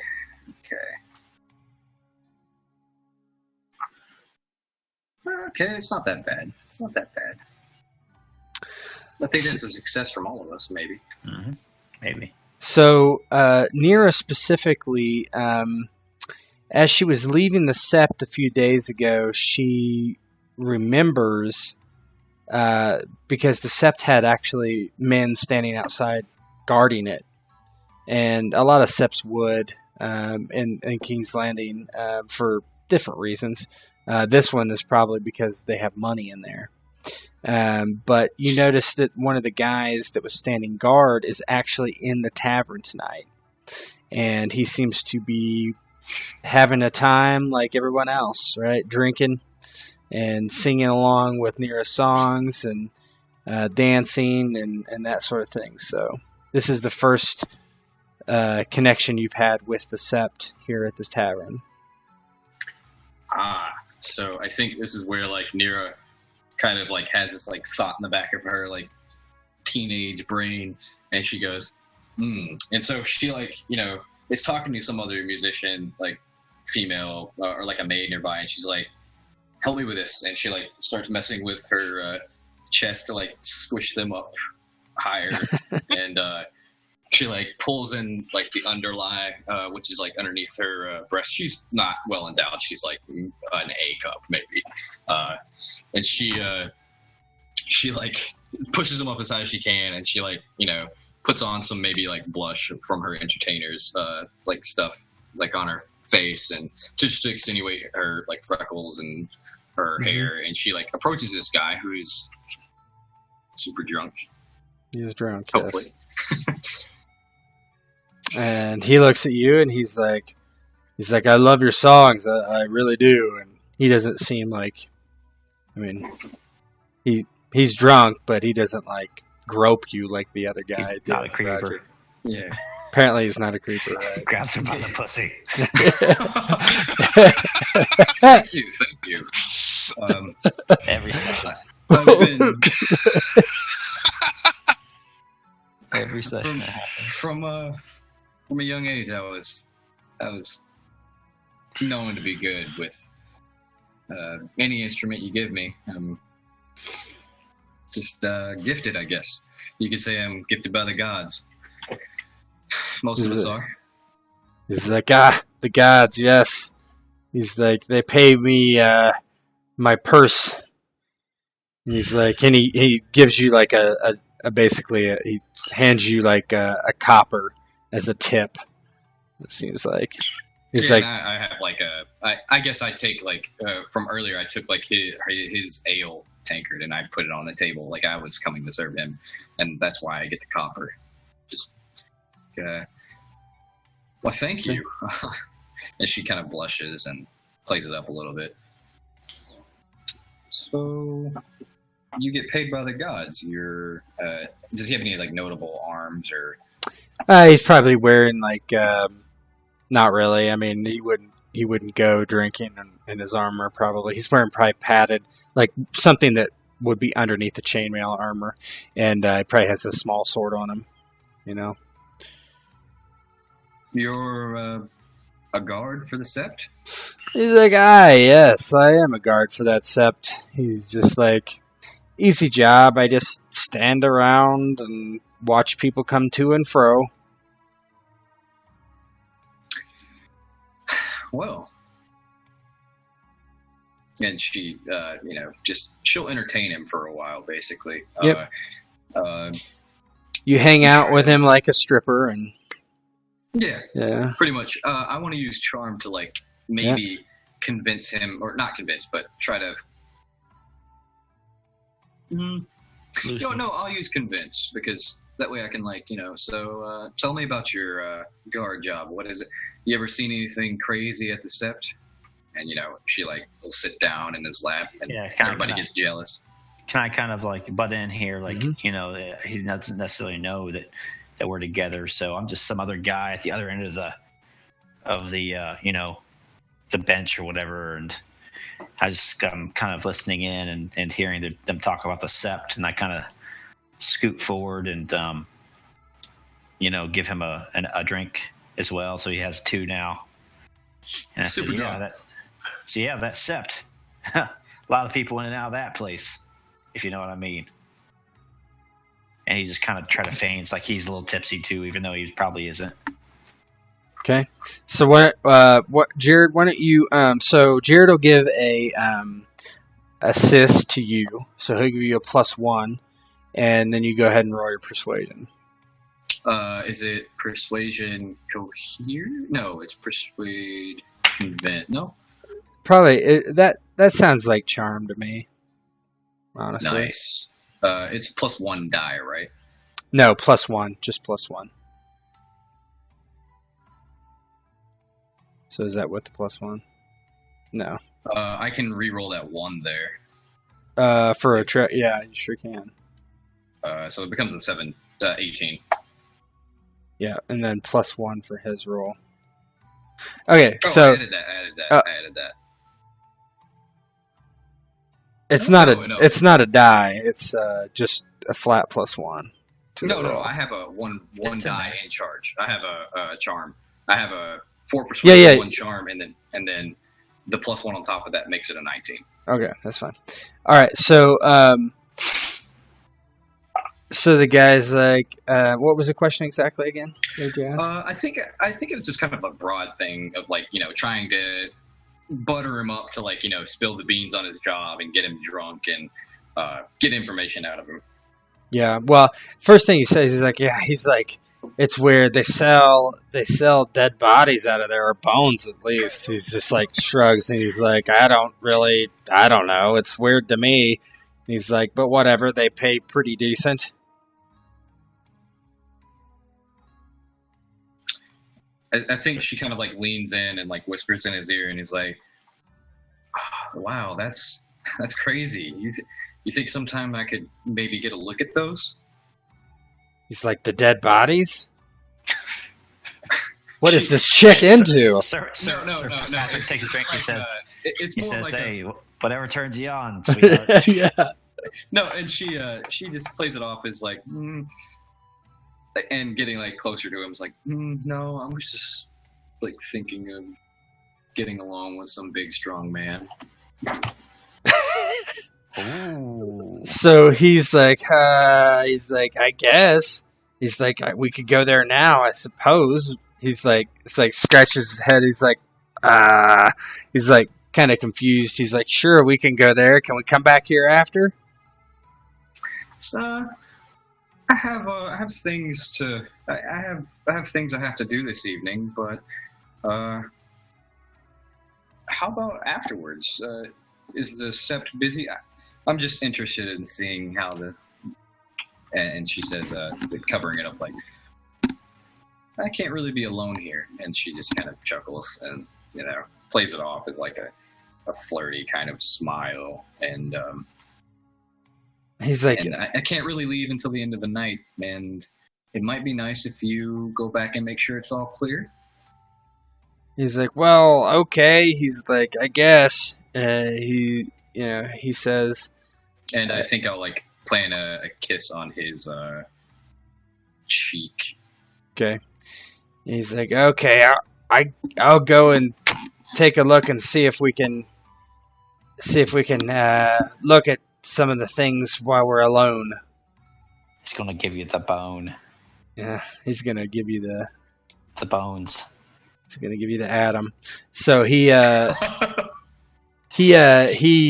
like kind of slowly staggers out the door and leaves for a while. And eventually the night ends. People are passed out. Before that happens, I will let the other two know that, hey, you should probably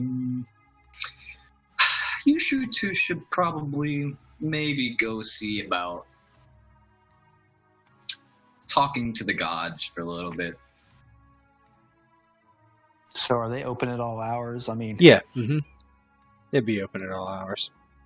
So I guess, yeah, I agree with that. And he kind of gives Nyra kind of a clap on the back, not like a, just like almost like she's one of the guys. It's like, strong work, young lady.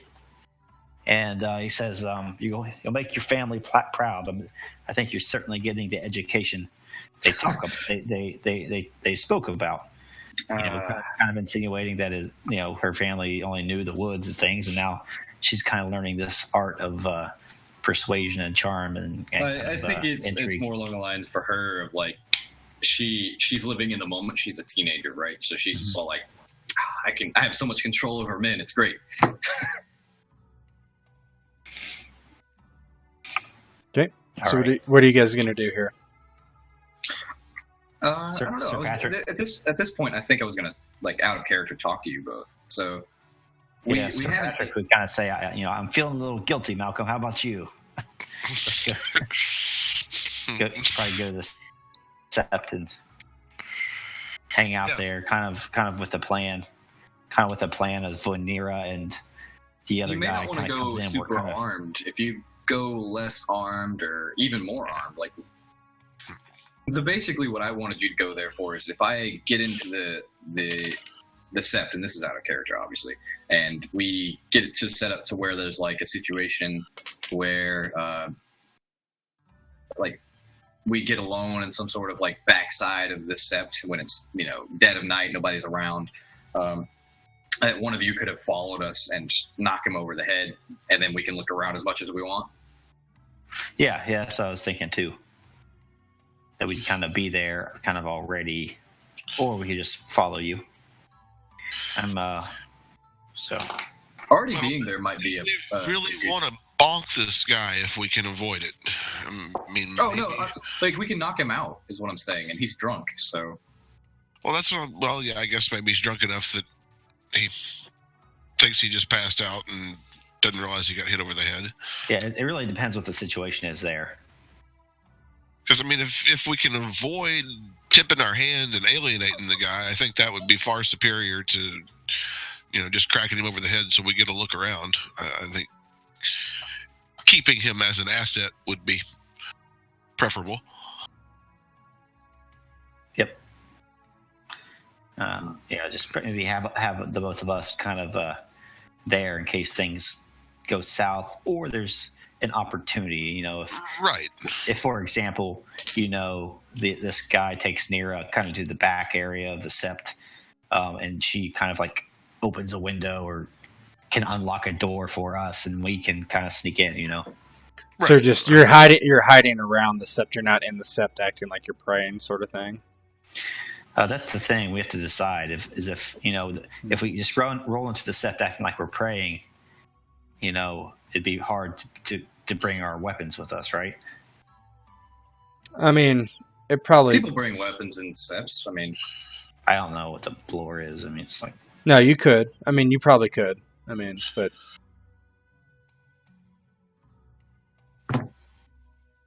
Yeah, I wouldn't want to go into this kind of pretty dangerous mission unarmed, if I could help it. So... Let's make a decision. I think it would be good if we're going to go into the sept, if we, had some sort of big traveler's cloaks or something to make us a little more nondescript. You could have bought those. You have plenty of money now. Yeah, let's do that. Let's put on our big cloaky Jedi robes and yeah, there you go. head over there. Cloaky Jedi robes. You got the Andre the Giant cloak from Princess Bride. Yeah. All right, so you two go in and you're acting like you're praying, right? And you guys are there for like a half an hour. Your knees are killing you by the time Nyra and this guard show up. And he seems like he's not as drunk now because he hasn't been in the tavern. He's been like scouting. He's like, there's two. He's at the doorway with Nyra, and he's like, yeah, there's two guys in there praying. I think we could probably just walk through, and they won't know any different. And I'll just take you into the back. We're in the set now, though. Yeah. Mm-hmm. Did you change the thing? The scene? Did I? I'm sorry, I did not. I just said that because the first game we ran, like the half of the session. I kept forgetting to change the scene. Yeah, those three are not there though. So the sept is empty except Malcom and Patric, and Nyra and the guard. Malcom is right about here.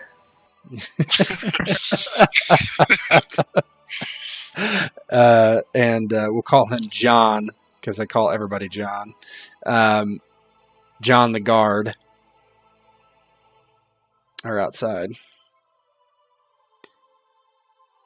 He's like, I have the keys, and he like shakes a key on the keychain. So Sir Patric's kind of kneeling here, acting like he's praying, and kind of he hears a jingle on the keys, and he kind of whispers over to Malcom and says, must be her.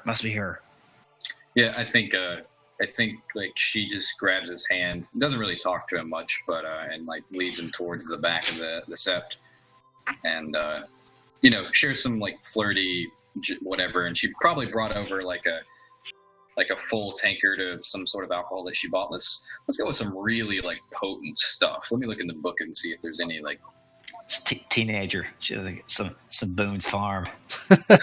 Mad Dog 2020. So you bring the Mad Dog 2020 and Mike's Hard Lemonade. Yeah. Like, this is some hard stuff. Like, no, it's fine.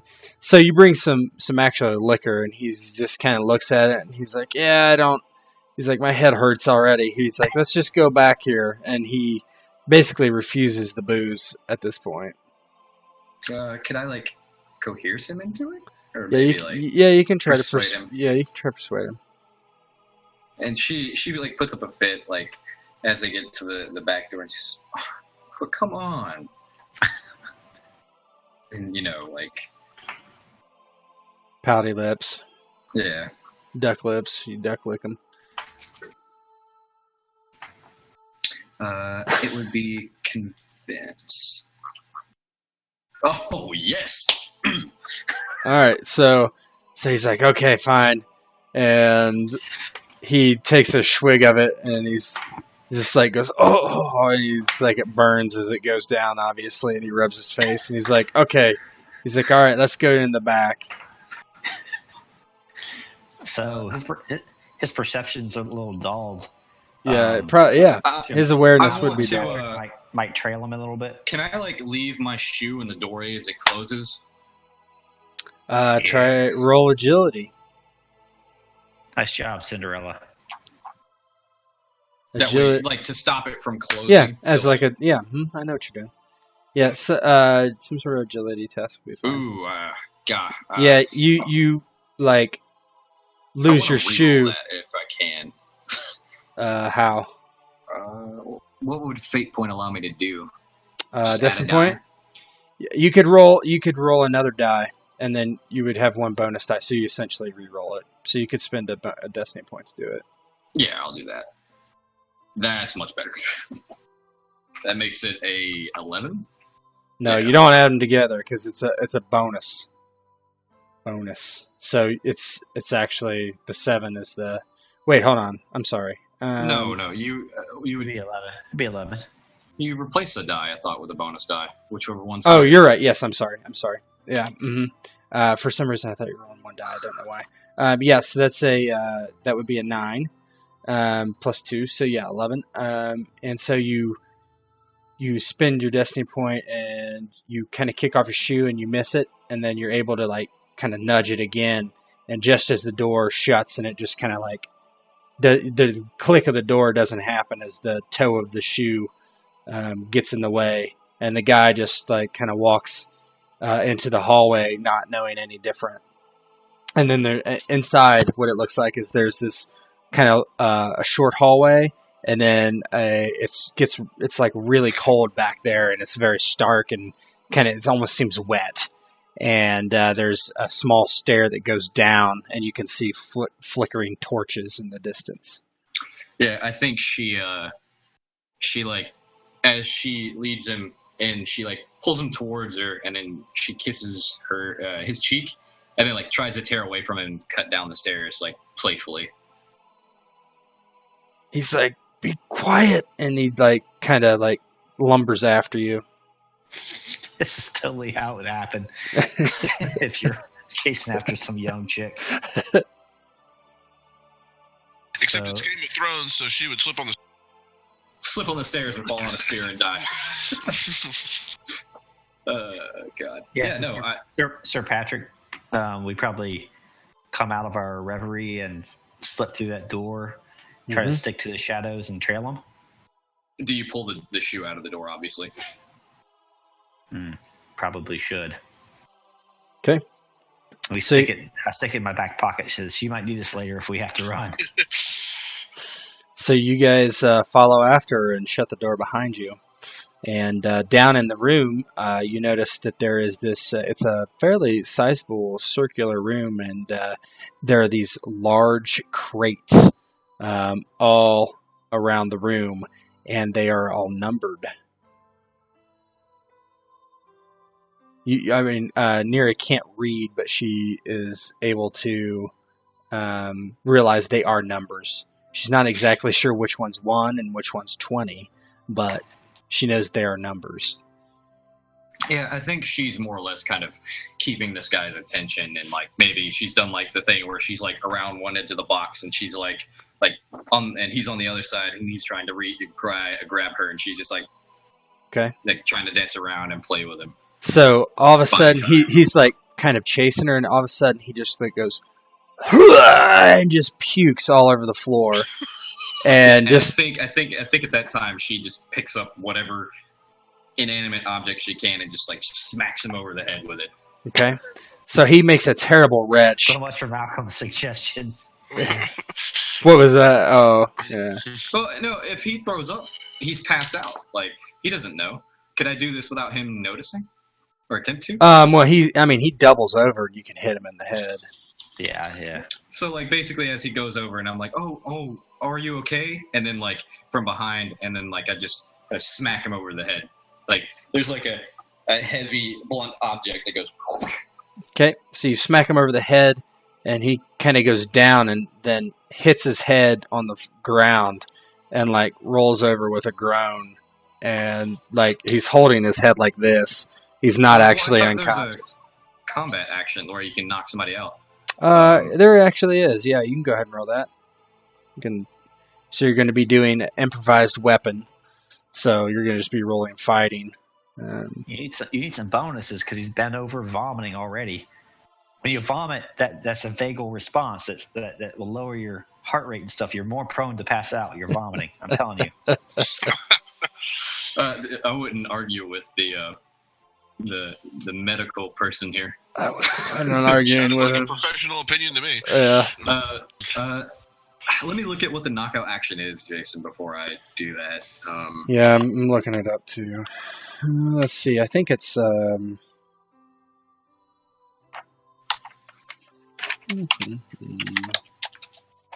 It's an advanced actions. Pretty sure. Difficulties. Knockout. So roll a Multiple fighting test skill. against the passive endurance result. On a success, you stun your foe. If you succeed by 2 degrees. So okay, so I would lower his endurance because he is vomiting and very drunk. So you would have to beat a 8. Okay. Yeah, come on, baby. But if you don't like get 2 degrees of success, you just what I described happens.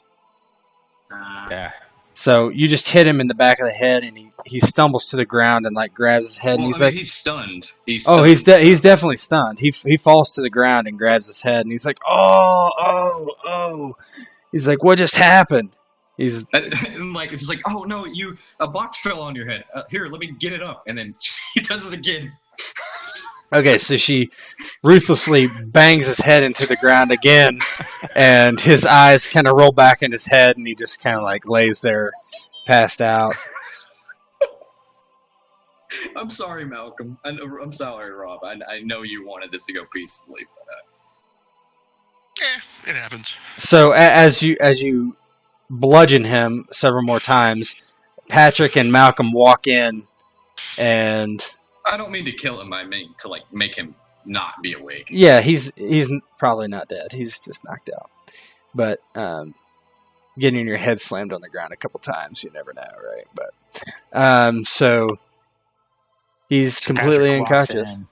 Yeah, Patric walks in and says, "Hey, listen, let's just say that he liked it rough and leave it at that." Oh, I'm pretty good. I will be taking him back to the tavern, and he'll be waking up in my room. So he starts looking around and says, "Yeah, we'll compensate him well, but we don't have much time. Most likely, let's get to business." And he takes his longsword and kind of like extends it and lifts up the end of one of the crate to kind of look in.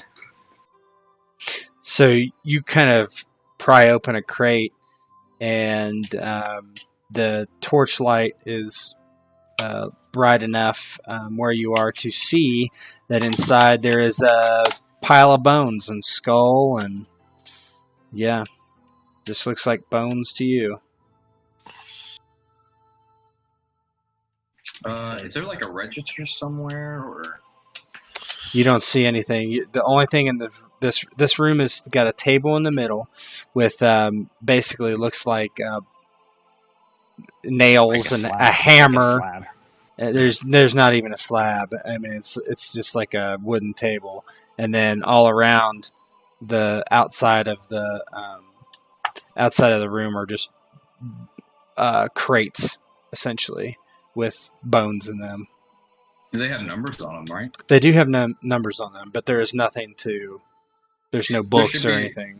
There should be a corresponding list of something somewhere, so maybe interrogate this guy. So Sir Patric knows numbers, though, right? I would say. What's your language? Is it 2 or 3? Language. 2. Nope. I don't know numbers. Two is absolutely you cannot read. Damn it. But I think Malcom has language of 3, doesn't he? Nope. So none of you are sure which number's what. So none of you can read. We don't have anything to tie it to it anyway. She says. Yeah, and if you got the register, you wouldn't be able to read it. You don't know how to spell Hilwood. You don't know how to read it. And that chick wants to marry you, Malcom? But actually, reading is not very... most people can't read. So...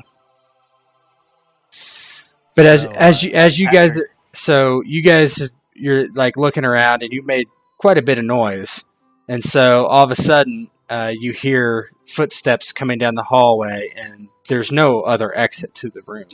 And you see the Silent Sister walk in, and she looks at you and looks down at him. To hide? No. it's just a circular room with barrels. I mean, you could try to hide behind the barrels if you want. I mean, go ahead. You gotta beat a pretty high number.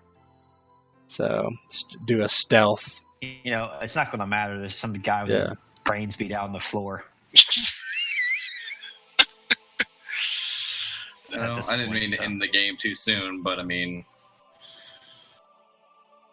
So Sir Patric kind of stands up and says to the sister, "Wrong turn." You know what? Actually, I'm gonna have like my clothes be roughed up. Or I'm gonna roll a stealth. Or can I roll an awareness to maybe get like rough up my clothes beforehand and rough up my face? You can do it. You heard we're coming, so you can do it. I mean, you can. Yeah, I ask I just look over at Sir Patric to say, just hit me in the face real quick, as hard as you can. He says, "Really? Hit me, really?" He's like, "Okay." He takes his fist and just. He goes, "This is going to hurt, but I see what you're thinking." And he just smacks her across the face. Yeah, and like at that, like I rip the top part of my shirt and like I kind of just fall onto the floor and hold my face. So Nyra's nose starts bleeding. You need to take an injury as you feel like something wrong with your nose. Your nose is not like gushing blood; it's like kind of leaking blood. It feels very strange. So take an injury. So the Silent Sister walks in and looks at the scene, and I'm falling like collapsed next to the guy, and the blunt object is somewhere nearby, and the two knights in question are standing there, and she's just holding her face, sobbing. Yeah, and I have my sword out because I had it next to the crate, and I'm kind of pointing it down towards John. He's like, "And if you lay your hands on her again, you'll get more than this coming to you." And he kind of shakes his hand. Lavish brute. And the Silent Sister actually, like pulls out a bell and just starts like ringing the bell instead of saying anything. And as she does, a couple guards come, and then this guy also comes with them. And this guy, he's like, "What the fuck is going on here?"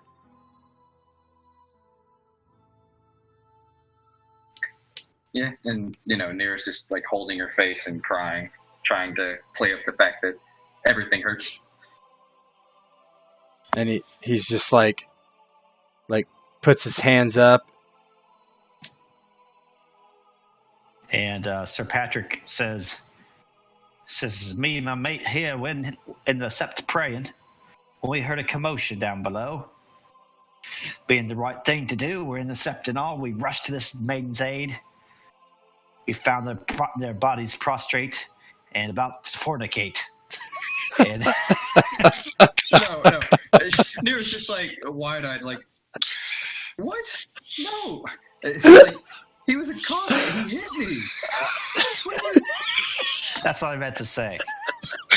He said that she was being assaulted. She was being assaulted. Yeah, I like the first one better. I like the Didn't first. say she was willing to fornicate. Yeah. Just that they was about to. I ain't much for reading, but they about to fornicate. You know what that looks like, at least. So roll deception. God, give yourself. What's Nyra's deception? Is it 1 or 2?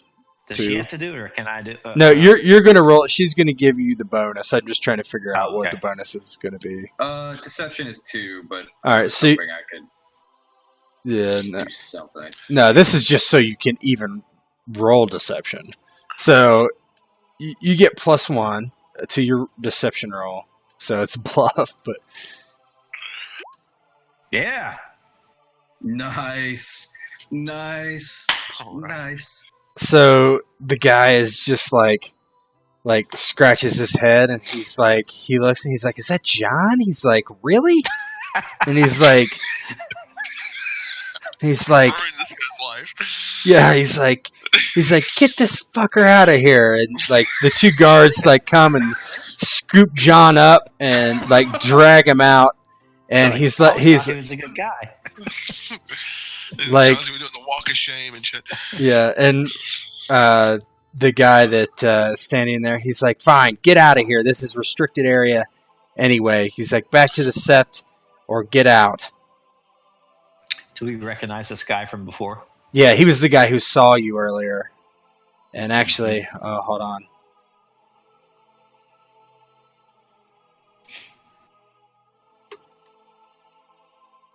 And he, as you're walking out, he's like, "Wait." He's like, "I recognize you." And he's like, "You were in here a couple days ago." Nah, I shouldn't have said anything. Let's see if this is going. And he's like, "What's your names?" And Patric kind of turns like, "Well, I didn't have this cloak on."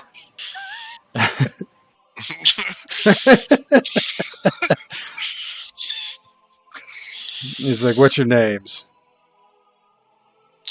Malcolm says, "My name's Mal, and of course you've seen me. I've been in the sept several times praying." Ellsworth? They call me Ellsworth. Ellsworth long member.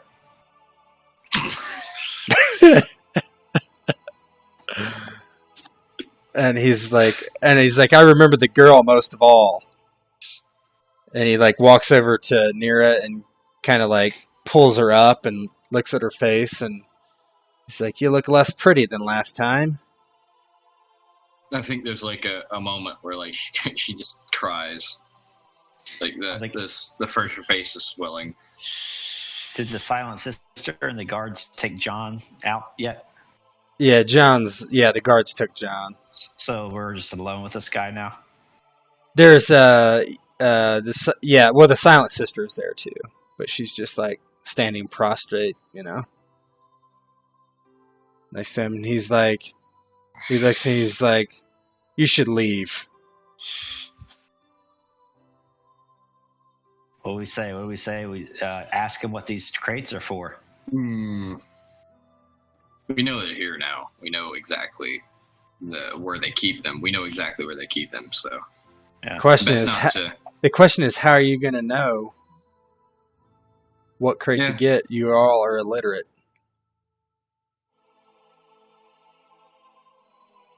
Yeah. So I mean, I guess I could say, "Odd room, this. What's in the boxes?" He's like, "None of your business."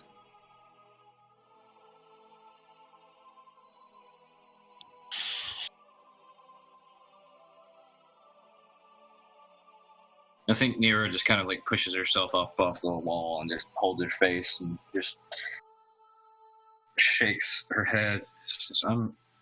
And so, as you're doing that, the silent sister kind of sees like one of the lids of the crates is off, and goes and walks over and looks down and slowly slides the lid back on top of the crate and doesn't say anything.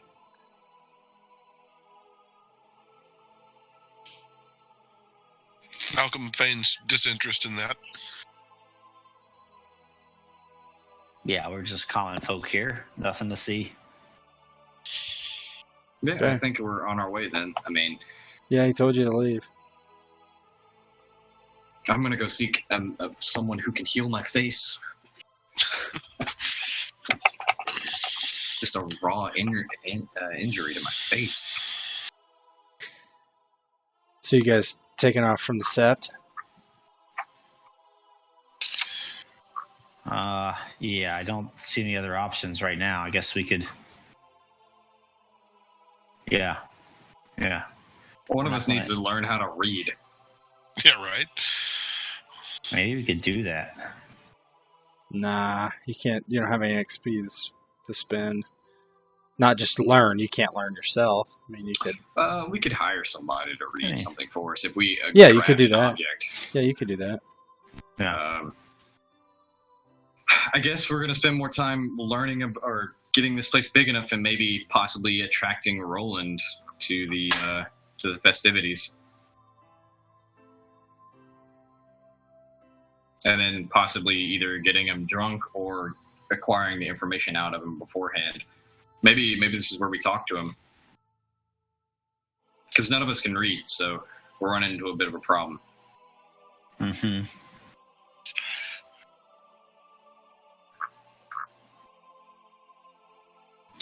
Yeah, I guess we just head out and try another tact. I mean, it's going to take a lot longer. It's 1 o'clock now. I still... Other than Soothsayer, I can't see why we would be interested in the remains of some... I guess maybe our interest could be purely mercenary. Maybe we're just looking to make a buck. I don't really see a way into this situation other than storming it and taking it for our own. Maybe paying off some guards from being in the area completely, or turning a blind eye to it and just going in there, butchering our way around and getting the information out of them. Because, I mean, we can't read. We can't. None of us are particularly stealthy. Well, I mean, I've got stealth, but not really. Yeah, I mean, the way we have to do it would be to get a lot of coin from that establishment, get a force, have almost like a bunch of people kind of planted in that place, and then at some point just pull the trigger. You know what I'm saying? Doing something armed, an armed response probably isn't worth it. I mean, because like we don't really have an option because we can't read. Maybe we could bring in the law with this. Maybe we could we could turn like the Lannisters onto this plot, or we could turn someone onto this. Maybe the Gold Cloaks saying like, "Hey, they're running a really bad business out of here." Yeah, but then they're just going to take what's there. We could just kill the nun and Roland. Yeah, but that's not. So, like, what type of... We don't have to kill them. We could just go in and, like... Are any of you particularly intimidating? Because we could bribe the guards in the area just to not be there, and then we can just make... I have a good bluff.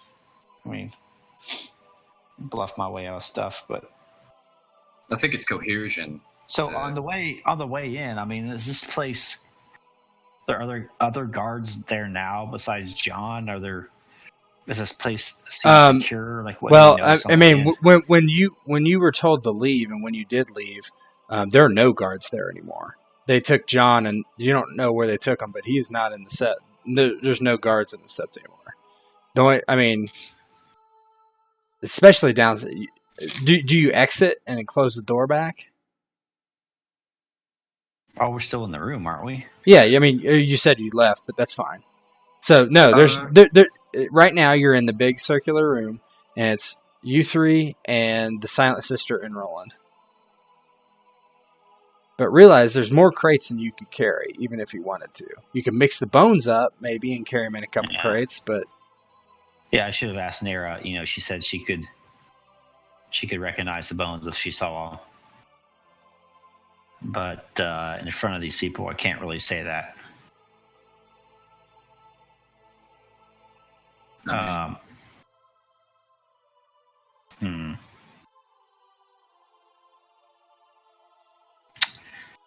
wondering if is there a way you could communicate with her without them kind of picking up on it.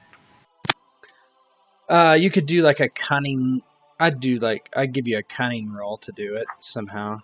But yeah. I don't know what you're trying to do. So, like I would say, you know, like. Right. I think the question is, can she really identify the Hilwood boys' remains? Probably not. But that was just more of a sentimental thing. Like I have nothing that would let me know whose it is. It's just she knows their appropriate age, and if she knew the box they were in, like she could guess on where they're like what size their bones are. She could guess. Right. Because she would have probably played with these boys when she was growing up. Mm-hmm. Especially the younger one. I think then we have no choice but to vote our time, huh? Yeah, I think it's just we found out what's down here. We maybe skip a few more days, a week and a half, something, and we try to get it to a situation where we can speak to Roland outside of the Sept, but we've never seen him outside of it. We could pay off a bunch of all the like city guards in the area, like the gold cloaks, all the other guys, like make enough money, pay them off, and then like go about our thing and like bribe people to stay away, and then bribe some of the Sept guards and just go in there while they're doing, like, maybe find out when they're hosting a thing, go in there, force the information out of them, take the boxes, leave the city.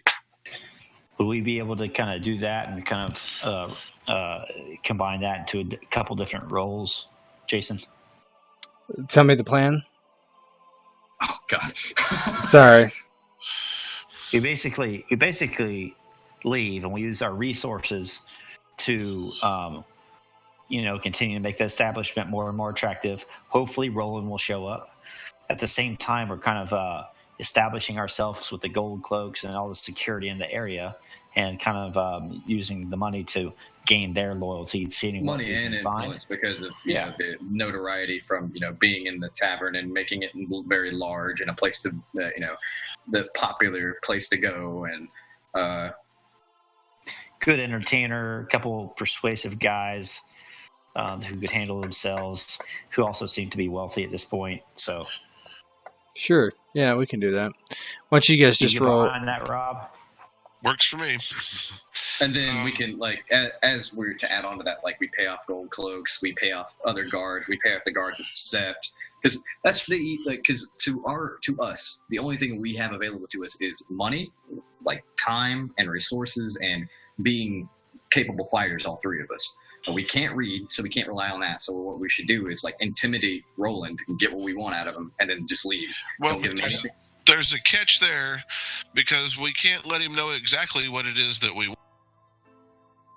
We can't specify that it's the Hilwood remains, or at least we're trying to avoid any involvement with the Hillwoods. Yeah, so why don't we, like, get the information, find out which one, like, say we want this nobles, we want to know the register of the nobles that have the remains, we want to, yeah, that's the problem I see with that. We need to get the information of, like, which box is the nobles, and then we're going to switch bones out of that one and take the other crate. That way the blame gets placed on someone else, if you feel me. Like something like that, yeah, some kind of red herring or something. We need a way to identify them. Patric could go in and kind of, eventually enter there and say, I can't help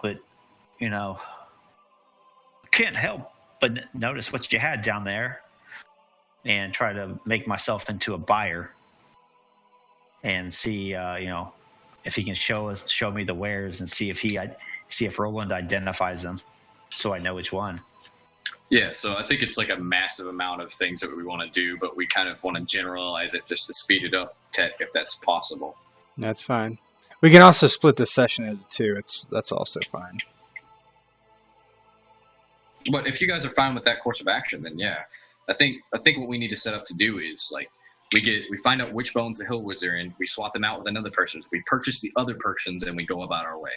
So, how about this? Let's split this session into two, and then you can come up with a plan, and then we can run through that plan in the next session, unless you want to keep going.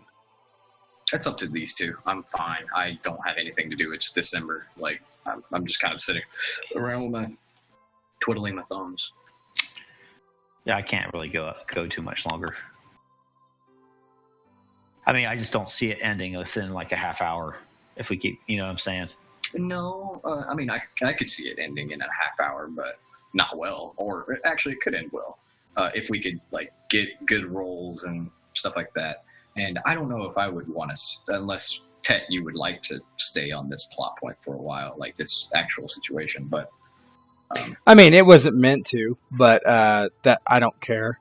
Yeah, so I think we should, because I would like to move on. I would like to spend more time with Lady Talea. And that's that whole situation, if you get me. Yeah. Because that's more interesting to me than... Let me think about this. I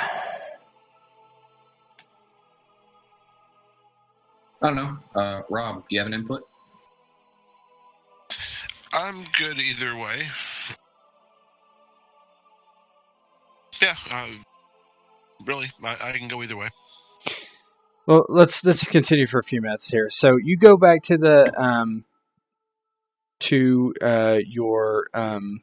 the tavern, and I seek somebody to fix my face appropriately. Yes, someone set your nose, and your injury will be gone after the session. But so you find somebody to set your nose. They do so. You get black eye, a pair of black eyes, which the Taggart is not happy about, and so he actually hires Malcom on as a second guard because of what happened. So you're plotting still, and you're gaining resources before you actually reach out to anyone. And in the middle of the night, you hear like people screaming as flames billow up from the side of the building.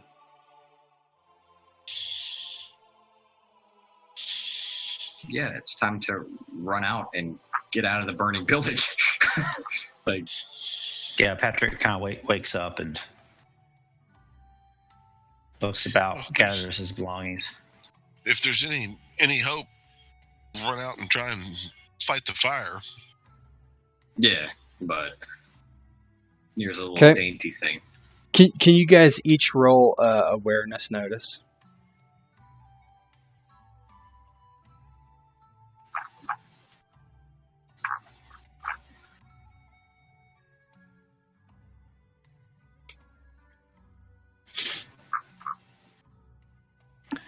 Okay. 1 second. So as you, in the confusion of you running outside, and the fire that's burning, something strange happens. I want you to each roll 1d10.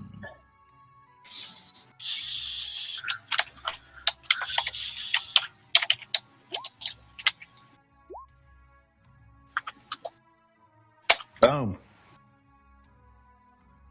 All right, so okay. So one way or another, we got it. Oh, somebody's got it, all right. So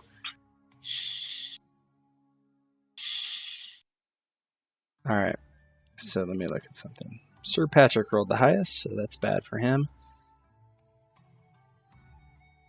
And his combat defense without his armor is. I'm gonna tell. Let me. I sleep in my armor. Yeah. No, you don't. Jesus, that's rough. So that's bear with We're me. getting attacked? That's rude. Well, you saw the roll, the 17. That was somebody following you from the sept. So, so it'd be 4 plus 6. That's 3 degrees of success. All right.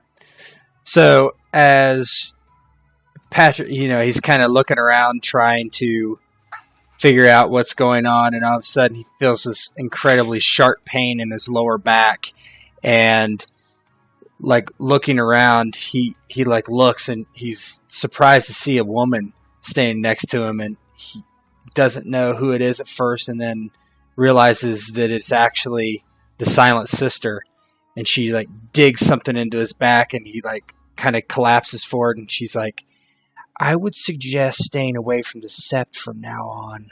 And she pulls the dagger out, and in the confusion is gone. And you take a wound from that. But you like fall to the ground bleeding as the fire rages in the North Side Tavern. And just like the gold cloaks come and start pitching water on it. And I think this is where I'm going to end the session for now. Just for... there goes our honey hole.